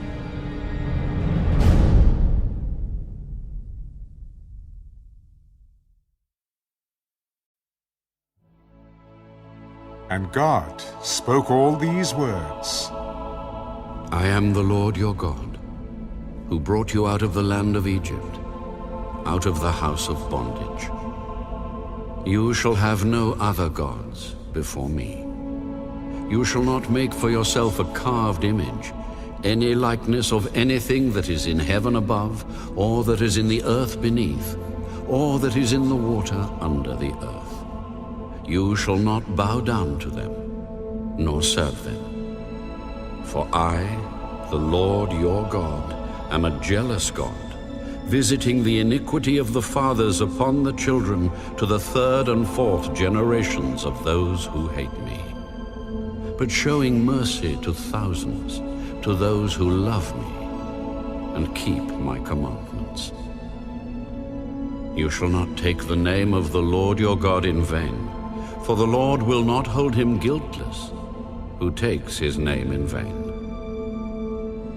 Remember the Sabbath day, to keep it holy. 6 days you shall labor, and do all your work. But the seventh day is the Sabbath of the Lord your God. In it you shall do no work, you, nor your son, nor your daughter, nor your male servant, nor your female servant, nor your cattle, nor your stranger who is within your gates. For in 6 days the Lord made the heavens and the earth, the sea, and all that is in them, and rested the seventh day. Therefore the Lord blessed the Sabbath day, and hallowed it. Honor your father and your mother, that your days may be long upon the land which the Lord your God is giving you. You shall not murder. You shall not commit adultery. You shall not steal. You shall not bear false witness against your neighbor. You shall not covet your neighbor's house. You shall not covet your neighbor's wife, nor his male servant, nor his female servant, nor his ox, nor his donkey, nor anything that is your neighbor's. Now all the people witnessed the thunderings, the lightning flashes, the sound of the trumpet, and the mountains smoking. And when the people saw it, they trembled and stood afar off. Then they said to Moses, You speak with us, and we will hear. But let not God speak with us, lest we die. And Moses said to the people, Do not fear, for God has come to test you, and that his fear may be before you, so that you may not sin. So the people stood afar off. But Moses drew near the thick darkness where God was. Then the Lord said to Moses, Thus you shall say to the children of Israel, You have seen that I have talked with you from heaven. You shall not make anything to be with me. Gods of silver or gods of gold you shall not make for yourselves. An altar of earth you shall make for me, and you shall sacrifice on it your burnt offerings and your peace offerings, your sheep and your oxen. In every place where I record my name, I will come to you, and I will bless you. And if you make me an altar of stone, you shall not build it of hewn stone. For if you use your tool on it, you have profaned it. Nor shall you go up by steps to my altar, that your nakedness may not be exposed on it.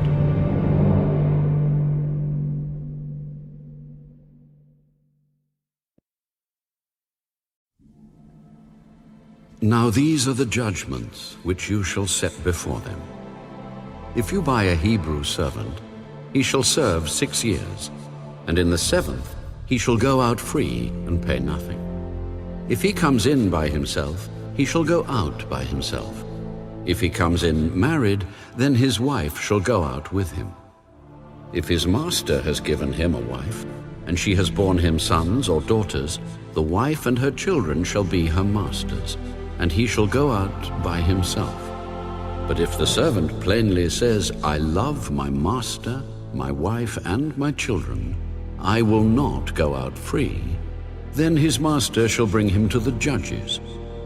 He shall also bring him to the door or to the doorpost, and his master shall pierce his ear with an awl, and he shall serve him forever. And if a man sells his daughter to be a female slave, she shall not go out as the male slaves do. If she does not please her master, who has betrothed her to himself, then he shall let her be redeemed.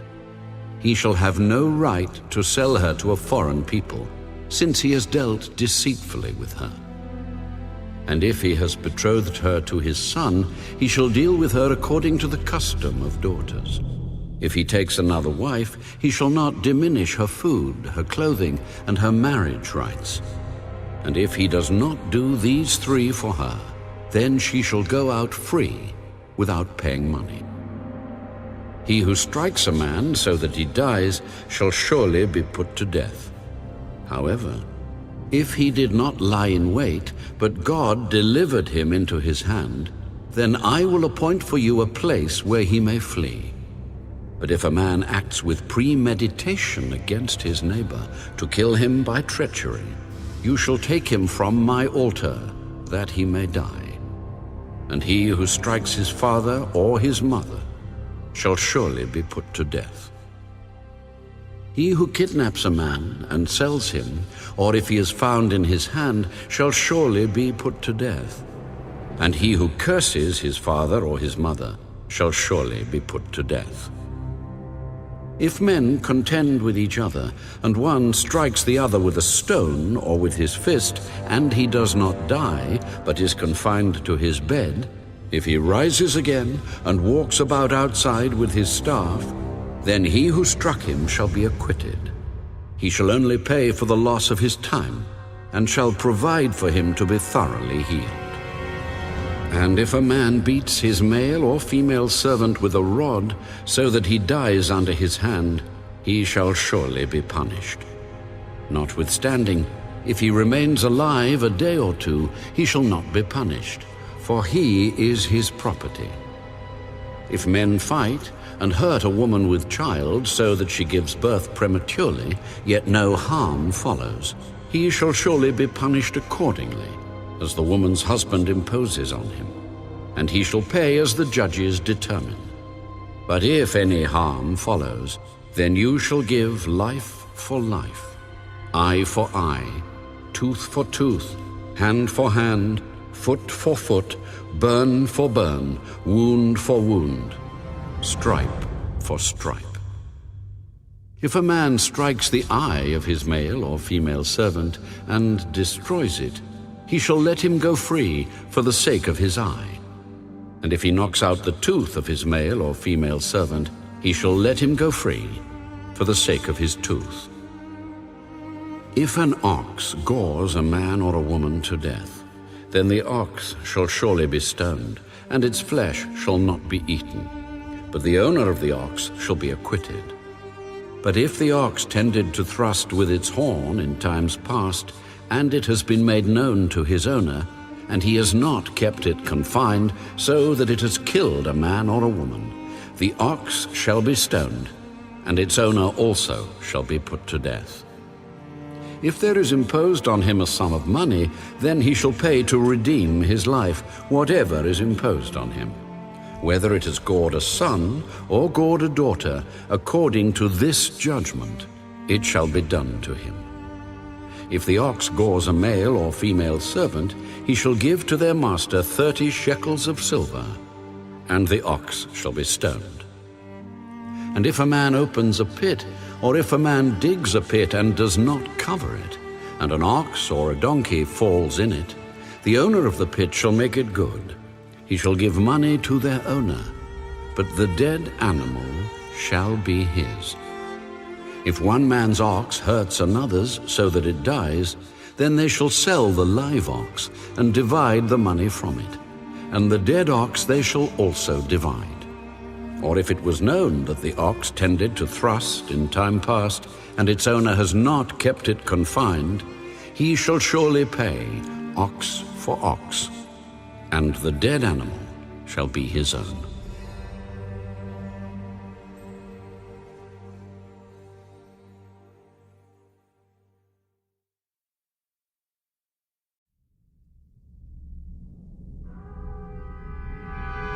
If a man steals an ox or a sheep, and slaughters it or sells it, he shall restore 5 oxen for an ox, and 4 sheep for a sheep.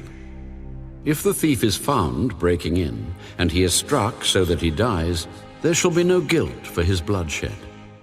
If the sun has risen on him, there shall be guilt for his bloodshed. He should make full restitution. If he has nothing, then he shall be sold for his theft. If the theft is certainly found alive in his hand, whether it is an ox or donkey or sheep, he shall restore double. If a man causes a field or vineyard to be grazed and lets loose his animal, and it feeds in another man's field, he shall make restitution from the best of his own field and the best of his own vineyard. If fire breaks out and catches in thorns, so that stacked grain, standing grain, or the field is consumed, he who kindled the fire shall surely make restitution. If a man delivers to his neighbor money or articles to keep, and it is stolen out of the man's house, if the thief is found, he shall pay double. If the thief is not found, then the master of the house shall be brought to the judges to see whether he has put his hand into his neighbor's goods. For any kind of trespass, whether it concerns an ox, a donkey, a sheep, or clothing, or for any kind of lost thing which another claims to be his, the cause of both parties shall come before the judges, and whomever the judges condemn shall pay double to his neighbor. If a man delivers to his neighbor a donkey, an ox, a sheep, or any animal to keep, and it dies, is hurt, or driven away, no one seeing it, then an oath of the Lord shall be between them both, that he has not put his hand into his neighbor's goods, and the owner of it shall accept that, and he shall not make it good. But if in fact it is stolen from him, he shall make restitution to the owner of it. If it is torn to pieces by a beast, then he shall bring it as evidence, and he shall not make good what was torn. And if a man borrows anything from his neighbor, and it becomes injured or dies, the owner of it not being with it, he shall surely make it good. If its owner was with it, he shall not make it good. If it was hired, it came for its hire. If a man entices a virgin who is not betrothed and lies with her, he shall surely pay the bride price for her to be his wife.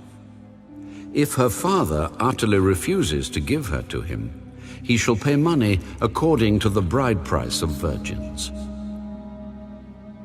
You shall not permit a sorceress to live. Whoever lies with an animal shall surely be put to death. He who sacrifices to any god except to the Lord only, he shall be utterly destroyed. You shall neither mistreat a stranger nor oppress him, for you were strangers in the land of Egypt. You shall not afflict any widow or fatherless child. If you afflict them in any way, and they cry at all to me, I will surely hear their cry, and my wrath will become hot, and I will kill you with the sword. Your wives shall be widows, and your children fatherless. If you lend money to any of my people who are poor among you, you shall not be like a money lender to him. You shall not charge him interest. If you ever take your neighbor's garment as a pledge, you shall return it to him before the sun goes down. For that is his only covering. It is his garment for his skin. What will he sleep in? And it will be that when he cries to me, I will hear, for I am gracious. You shall not revile God, nor curse a ruler of your people. You shall not delay to offer the first of your ripe produce and your juices. The firstborn of your sons you shall give to me. Likewise you shall do with your oxen and your sheep. It shall be with its mother 7 days. On the 8th day you shall give it to me. And you shall be holy men to me. You shall not eat meat torn by beasts in the field. You shall throw it to the dogs.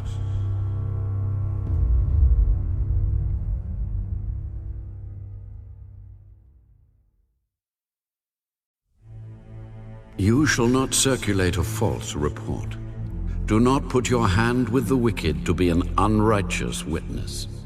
You shall not follow a crowd to do evil, nor shall you testify in a dispute so as to turn aside after many, to pervert justice. You shall not show partiality to a poor man in his dispute. If you meet your enemy's ox or his donkey going astray, you shall surely bring it back to him again. If you see the donkey of one who hates you lying under its burden, and you would refrain from helping it, you shall surely help him with it. You shall not pervert the judgment of your poor in his dispute. Keep yourself far from a false matter. Do not kill the innocent and righteous, for I will not justify the wicked.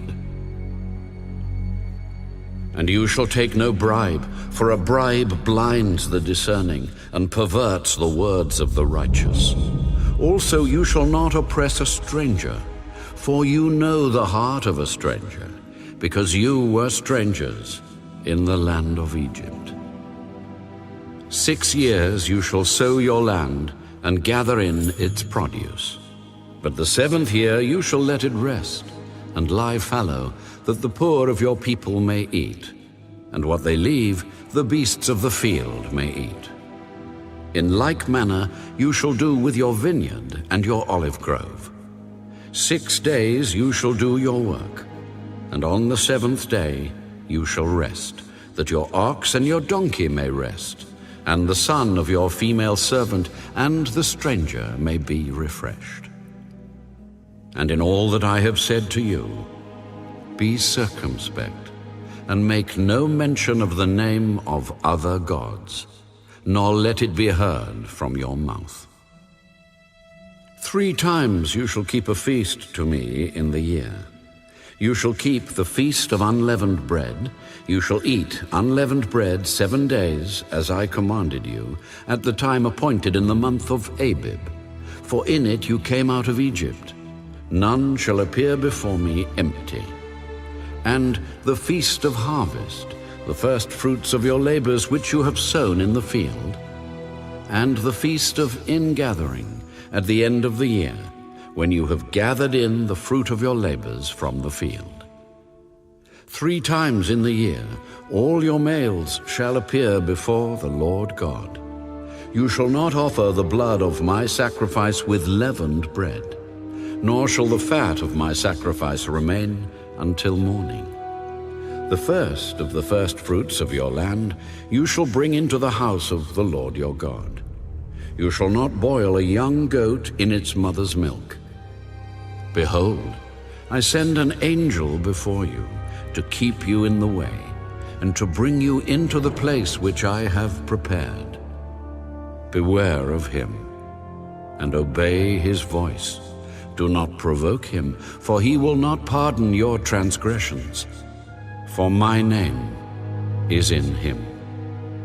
But if you indeed obey his voice, and do all that I speak, then I will be an enemy to your enemies, and an adversary to your adversaries. For my angel will go before you, and bring you in to the Amorites, and the Hittites, and the Perizzites, and the Canaanites, and the Hivites, and the Jebusites, and I will cut them off. You shall not bow down to their gods, nor serve them, nor do according to their works, but you shall utterly overthrow them, and completely break down their sacred pillars. So you shall serve the Lord your God, and he will bless your bread and your water. And I will take sickness away from the midst of you. No one shall suffer miscarriage or be barren in your land. I will fulfill the number of your days. I will send my fear before you. I will cause confusion among all the people to whom you come, and will make all your enemies turn their backs to you. And I will send hornets before you, which shall drive out the Hivite, the Canaanite, and the Hittite from before you. I will not drive them out from before you in 1 year, lest the land become desolate, and the beasts of the field become too numerous for you. Little by little I will drive them out from before you, until you have increased, and you inherit the land. And I will set your bounds from the Red Sea to the sea Philistia, and from the desert to the river. For I will deliver the inhabitants of the land into your hand, and you shall drive them out before you. You shall make no covenant with them, nor with their gods. They shall not dwell in your land, lest they make you sin against me. For if you serve their gods, it will surely be a snare to you.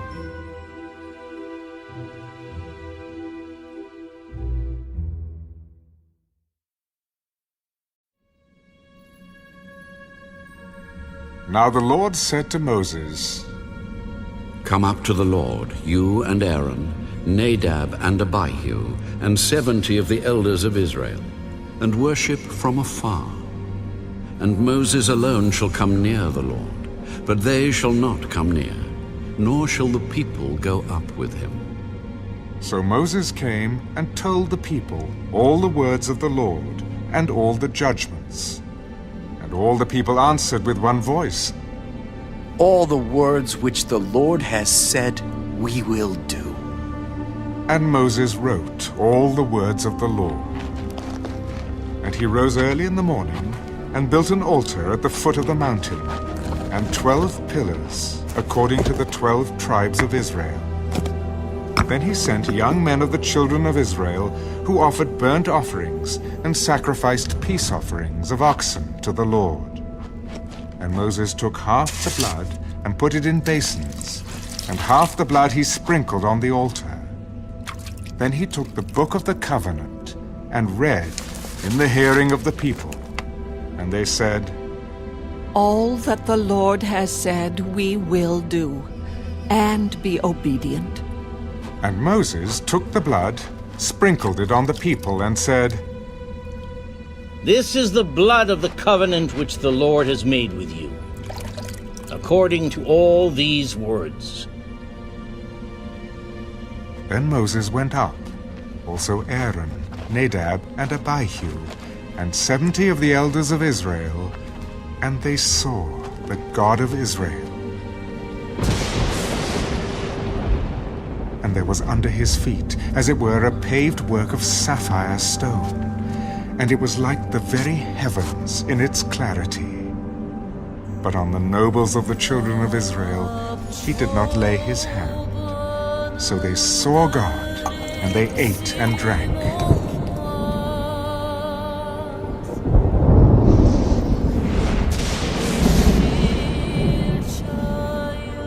And the Lord said to Moses, Come up to me on the mountain, and be there. And I will give you tablets of stone, and the law and commandments which I have written, that you may teach them. So Moses arose with his assistant Joshua. And Moses went up to the mountain of God, and he said to the elders, Wait here for us until we come back to you. Indeed, Aaron and Hur are with you. If any man has a difficulty, let him go to them. Then Moses went up into the mountain, and a cloud covered the mountain. Now the glory of the Lord rested on Mount Sinai, and the cloud covered it 6 days. And on the 7th day he called to Moses out of the midst of the cloud. The sight of the glory of the Lord was like a consuming fire on the top of the mountain in the eyes of the children of Israel. So Moses went into the midst of the cloud, and went up into the mountain. And Moses was on the mountain 40 days and 40 nights.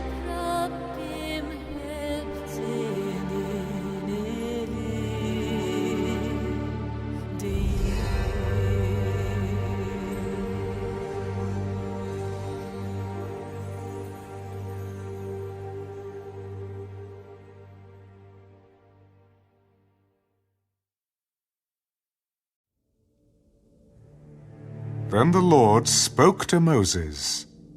Speak to the children of Israel, that they bring me an offering. From everyone who gives it willingly with his heart, you shall take my offering. And this is the offering which you shall take from them: gold, silver, and bronze, blue, purple, and scarlet thread, fine linen and goat's hair, ram skins dyed red, badger skins, and acacia wood, oil for the light, and spices for the anointing oil and for the sweet incense, onyx stones, and stones to be set in the ephod and in the breastplate. And let them make me a sanctuary, that I may dwell among them, according to all that I show you, that is, the pattern of the tabernacle, and the pattern of all its furnishings, just so you shall make it. And they shall make an ark of acacia wood. 2.5 cubits shall be its length, 1.5 cubits its width, and 1.5 cubits its height. And you shall overlay it with pure gold, inside and out you shall overlay it, and shall make on it a molding of gold all around. You shall cast 4 rings of gold for it, and put them in its 4 corners. 2 rings shall be on one side, and 2 rings on the other side. And you shall make poles of acacia wood, and overlay them with gold. You shall put the poles into the rings on the sides of the ark, that the ark may be carried by them. The poles shall be in the rings of the ark. They shall not be taken from it. And you shall put into the ark the testimony which I will give you. You shall make a mercy seat of pure gold. 2.5 cubits shall be its length, and 1.5 cubits its width. And you shall make 2 cherubim of gold. Of hammered work you shall make them at the 2 ends of the mercy seat. Make 1 cherub at one end, and the other cherub at the other end. You shall make the cherubim at the 2 ends of it of one piece with the mercy seat. And the cherubim shall stretch out their wings above, covering the mercy seat with their wings, and they shall face one another. The faces of the cherubim shall be toward the mercy seat. You shall put the mercy seat on top of the ark, and in the ark you shall put the testimony that I will give you. And there I will meet with you. And I will speak with you from above the mercy seat, from between the 2 cherubim which are on the ark of the testimony, about everything which I will give you in commandment to the children of Israel. You shall also make a table of acacia wood. 2 cubits shall be its length, 1 cubit its width, and 1.5 cubits its height. And you shall overlay it with pure gold, and make a molding of gold all around. You shall make for it a frame of a handbreadth all around, and you shall make a gold molding for the frame all around. And you shall make for it 4 rings of gold, and put the rings on the 4 corners that are at its 4 legs. The rings shall be close to the frame, as holders for the poles to bear the table. And you shall make the poles of acacia wood, and overlay them with gold, that the table may be carried with them.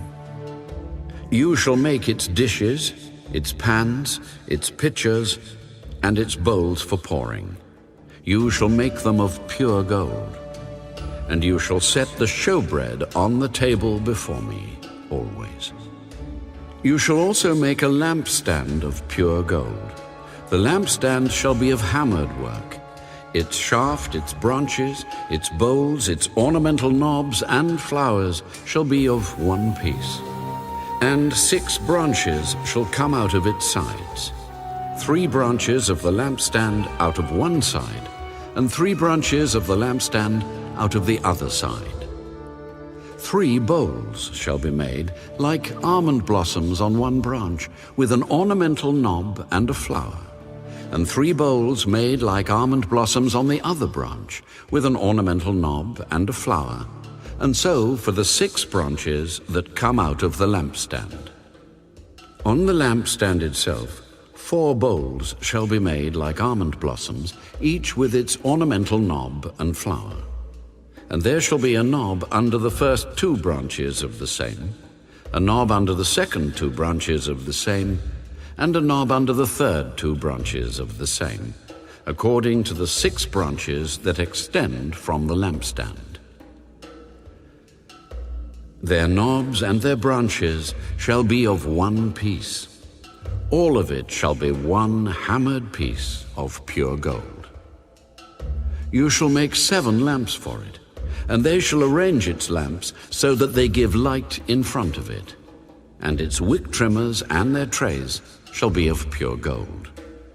It shall be made of a talent of pure gold, with all these utensils. And see to it that you make them according to the pattern which was shown you on the mountain.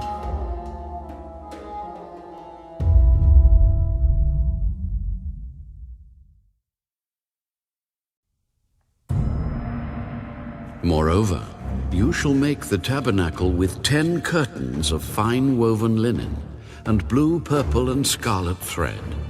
With artistic designs of cherubim you shall weave them. The length of each curtain shall be 28 cubits, and the width of each curtain 4 cubits. And every one of the curtains shall have the same measurements. 5 curtains shall be coupled to one another, and the other 5 curtains shall be coupled to one another. And you shall make loops of blue yarn on the edge of the curtain on the selvage of one set. And likewise you shall do on the outer edge of the other curtain of the second set.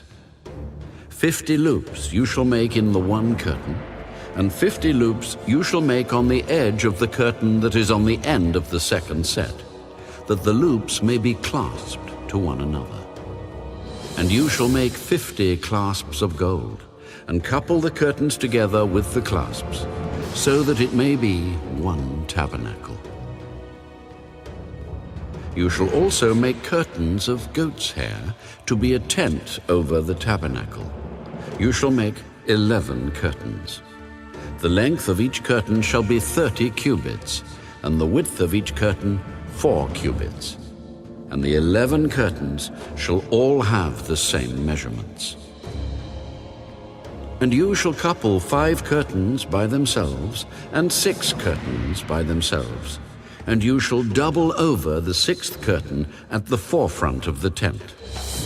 You shall make 50 loops on the edge of the curtain that is outermost in one set, and 50 loops on the edge of the curtain of the second set. And you shall make 50 bronze clasps. Put the clasps into the loops, and couple the tent together, that it may be one. The remnant that remains of the curtains of the tent, the half curtain that remains, shall hang over the back of the tabernacle. And a cubit on one side, and a cubit on the other side, of what remains of the length of the curtains of the tent, shall hang over the sides of the tabernacle, on this side and on that side, to cover it.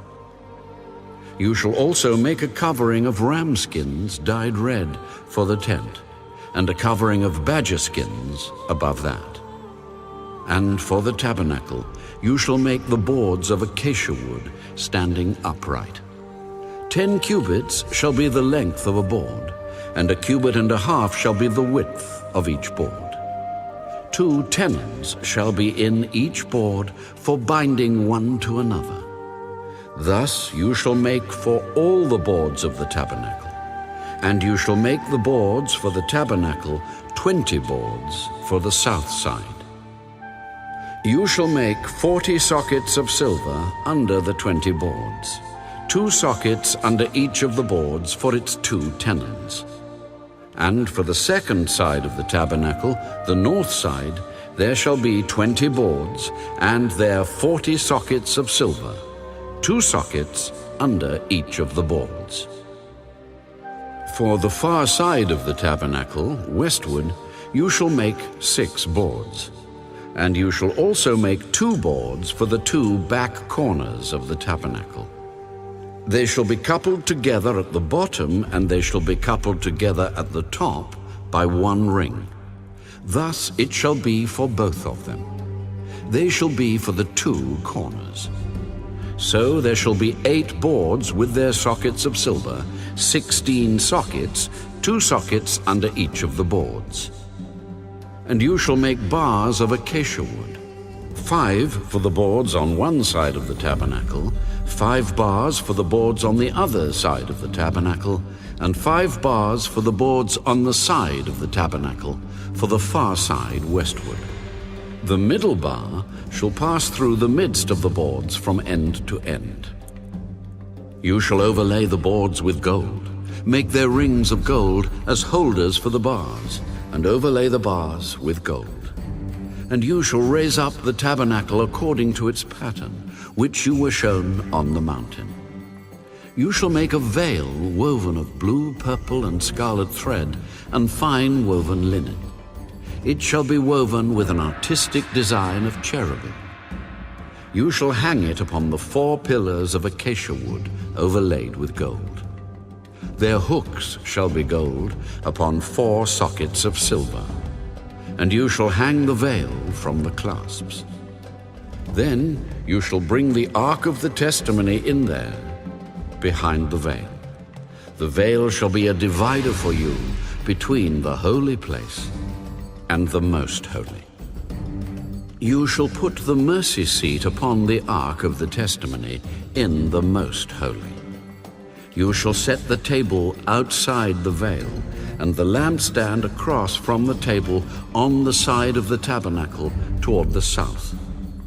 And you shall put the table on the north side. You shall make a screen for the door of the tabernacle, woven of blue, purple, and scarlet thread, and fine woven linen, made by a weaver. And you shall make for the screen 5 pillars of acacia wood, and overlay them with gold. Their hooks shall be gold, and you shall cast 5 sockets of bronze for them.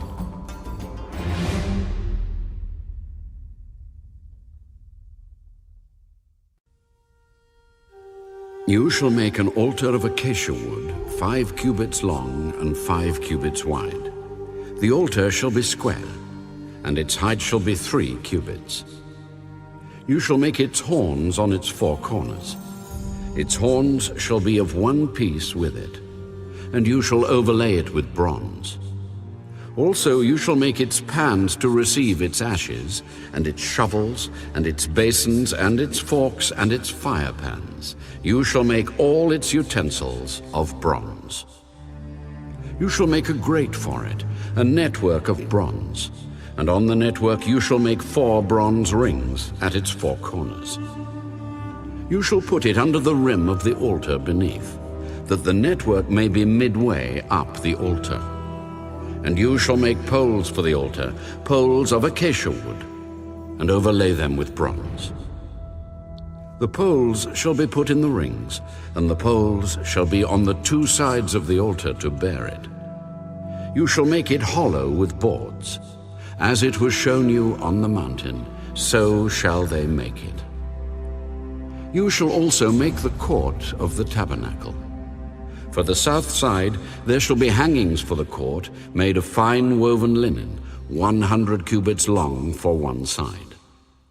And its 20 pillars and their 20 sockets shall be bronze. The hooks of the pillars and their bands shall be silver. Likewise along the length of the north side there shall be hangings 100 cubits long, with its 20 pillars and their 20 sockets of bronze, and the hooks of the pillars and their bands of silver. And along the width of the court on the west side shall be hangings of 50 cubits, with their 10 pillars and their 10 sockets. The width of the court on the east side shall be 50 cubits. The hangings on one side of the gate shall be 15 cubits, with their 3 pillars and their 3 sockets. And on the other side shall be hangings of 15 cubits, with their 3 pillars and their 3 sockets. For the gate of the court there shall be a screen 20 cubits long, woven of blue, purple, and scarlet thread, and fine woven linen, made by a weaver. It shall have 4 pillars and 4 sockets. All the pillars around the court shall have bands of silver. Their hooks shall be of silver, and their sockets of bronze. The length of the court shall be 100 cubits, the width 50 throughout, and the height 5 cubits, made of fine woven linen, and its sockets of bronze. All the utensils of the tabernacle for all its service, all its pegs, and all the pegs of the court shall be of bronze. And you shall command the children of Israel that they bring you pure oil of pressed olives for the light, to cause the lamp to burn continually. In the tabernacle of meeting, outside the veil which is before the testimony, Aaron and his sons shall tend it from evening until morning before the Lord. It shall be a statute forever to their generations, on behalf of the children of Israel.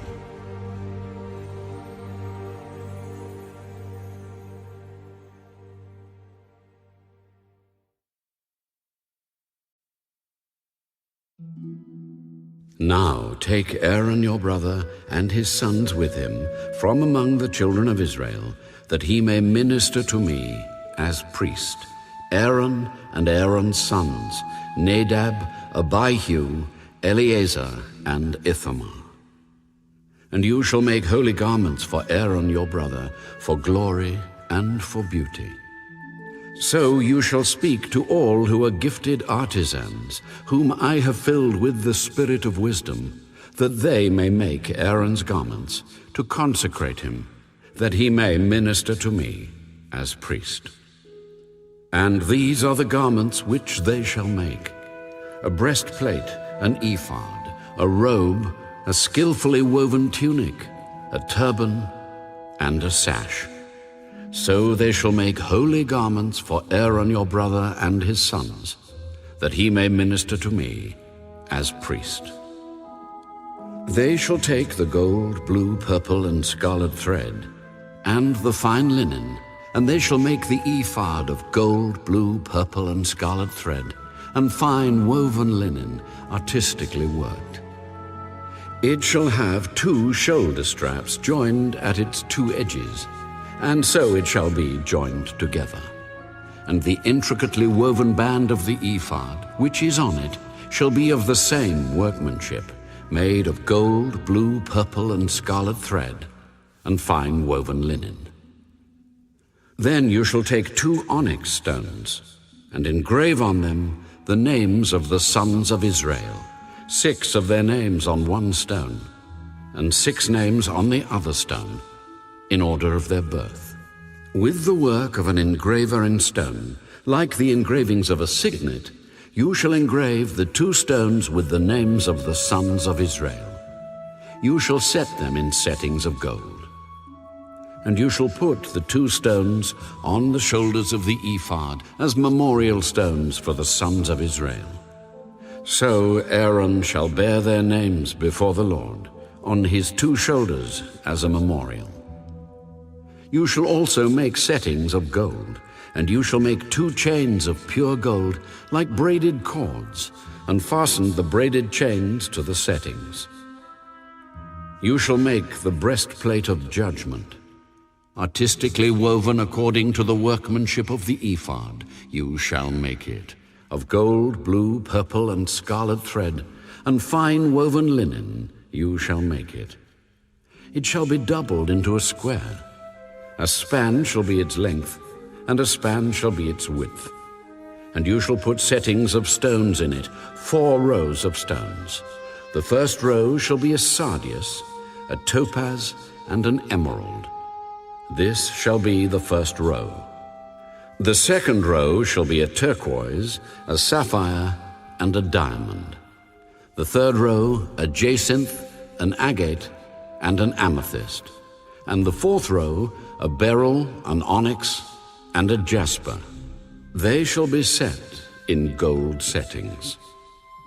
And the stones shall have the names of the sons of Israel, 12 according to their names, like the engravings of a signet, each one with its own name. They shall be according to the 12 tribes. You shall make chains for the breastplate at the end, like braided cords of pure gold.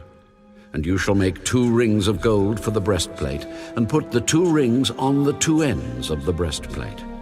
Then you shall put the 2 braided chains of gold in the 2 rings which are on the ends of the breastplate. And the other 2 ends of the 2 braided chains you shall fasten to the 2 settings, and put them on the shoulder straps of the ephod in the front. You shall make 2 rings of gold, and put them on the 2 ends of the breastplate, on the edge of it, which is on the inner side of the ephod.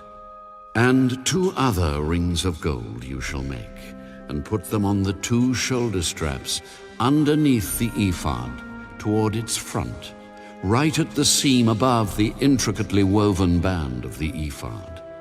They shall bind the breastplate by means of its rings to the rings of the ephod, using a blue cord, so that it is above the intricately woven band of the ephod, and so that the breastplate does not come loose from the ephod. So Aaron shall bear the names of the sons of Israel on the breastplate of judgment over his heart, when he goes into the holy place, as a memorial before the Lord continually. And you shall put in the breastplate of judgment the Urim and the Thummim, and they shall be over Aaron's heart when he goes in before the Lord. So Aaron shall bear the judgment of the children of Israel over his heart before the Lord continually. You shall make the robe of the ephod all of blue. There shall be an opening for his head in the middle of it.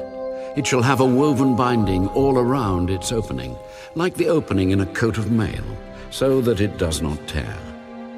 And upon its hem you shall make pomegranates of blue, purple, and scarlet all around its hem, and bells of gold between them all around, a golden bell and a pomegranate, a golden bell and a pomegranate upon the hem of the robe all around. And it shall be upon Aaron when he ministers, and its sound will be heard when he goes into the holy place before the Lord, and when he comes out, that he may not die. You shall also make a plate of pure gold, and engrave on it, like the engraving of a signet, holiness to the Lord. And you shall put it on a blue cord, that it may be on the turban. It shall be on the front of the turban. So it shall be on Aaron's forehead, that Aaron may bear the iniquity of the holy things which the children of Israel hallow in all their holy gifts. And it shall always be on his forehead, that they may be accepted before the Lord. You shall skillfully weave the tunic of fine linen thread. You shall make the turban of fine linen, and you shall make the sash of woven work. For Aaron's sons you shall make tunics, and you shall make sashes for them, and you shall make hats for them for glory and beauty. So you shall put them on Aaron your brother and on his sons with him. You shall anoint them, consecrate them, and sanctify them, that they may minister to me as priests. And you shall make for them linen trousers to cover their nakedness. They shall reach from the waist to the thighs. They shall be on Aaron and on his sons when they come into the tabernacle of meeting, or when they come near the altar to minister in the holy place, that they do not incur iniquity and die. It shall be a statute forever to him and his descendants after him.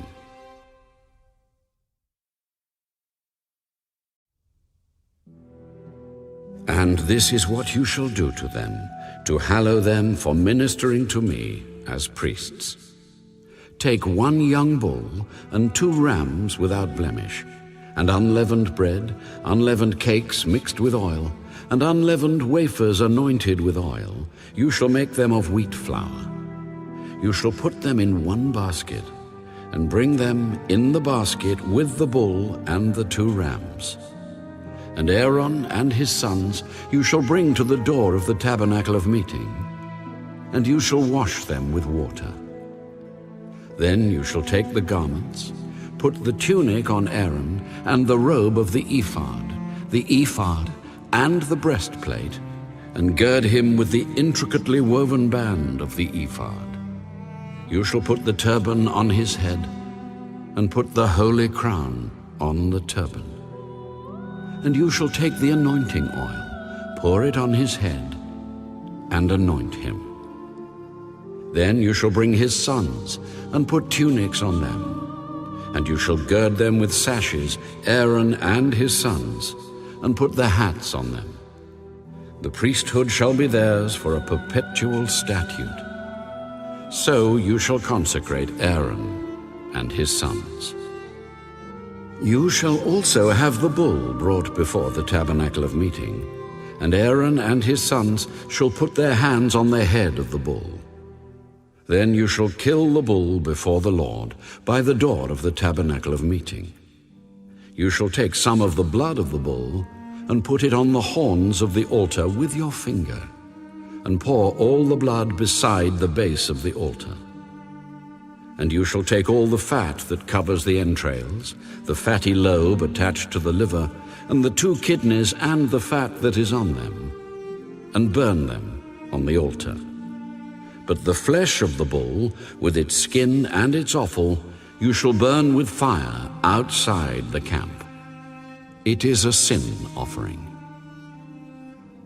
You shall also take 1 ram, and Aaron and his sons shall put their hands on the head of the ram, and you shall kill the ram, and you shall take its blood and sprinkle it all around on the altar. Then you shall cut the ram in pieces, wash its entrails and its legs, and put them with its pieces and with its head. And you shall burn the whole ram on the altar. It is a burnt offering to the Lord. It is a sweet aroma, an offering made by fire to the Lord. You shall also take the other ram, and Aaron and his sons shall put their hands on the head of the ram. Then you shall kill the ram, and take some of its blood, and put it on the tip of the right ear of Aaron, and on the tip of the right ear of his sons, on the thumb of their right hand, and on the big toe of their right foot, and sprinkle the blood all around on the altar. And you shall take some of the blood that is on the altar, and some of the anointing oil, and sprinkle it on Aaron, and on his garments, on his sons, and on the garments of his sons with him. And he and his garments shall be hallowed, and his sons' garments with him. Also, you shall take the fat of the ram, the fat tail, the fat that covers the entrails, the fatty lobe attached to the liver, the 2 kidneys and the fat on them, the right thigh, for it is a ram of consecration, 1 loaf of bread, 1 cake made with oil, and 1 wafer from the basket of the unleavened bread that is before the Lord. And you shall put all these in the hands of Aaron, and in the hands of his sons. And you shall wave them as a wave offering before the Lord. You shall receive them back from their hands, and burn them on the altar as a burnt offering, as a sweet aroma before the Lord. It is an offering made by fire to the Lord. Then you shall take the breast of the ram of Aaron's consecration, and wave it as a wave offering before the Lord. And it shall be your portion. And from the ram of the consecration you shall consecrate the breast of the wave offering which is waved, and the thigh of the heave offering which is raised, of that which is for Aaron, and of that which is for his sons. It shall be from the children of Israel, for Aaron and his sons, by a statute forever. For it is a heave offering. It shall be a heave offering from the children of Israel, from the sacrifices of their peace offerings, that is, their heave offering to the Lord. And the holy garments of Aaron shall be his sons after him, to be a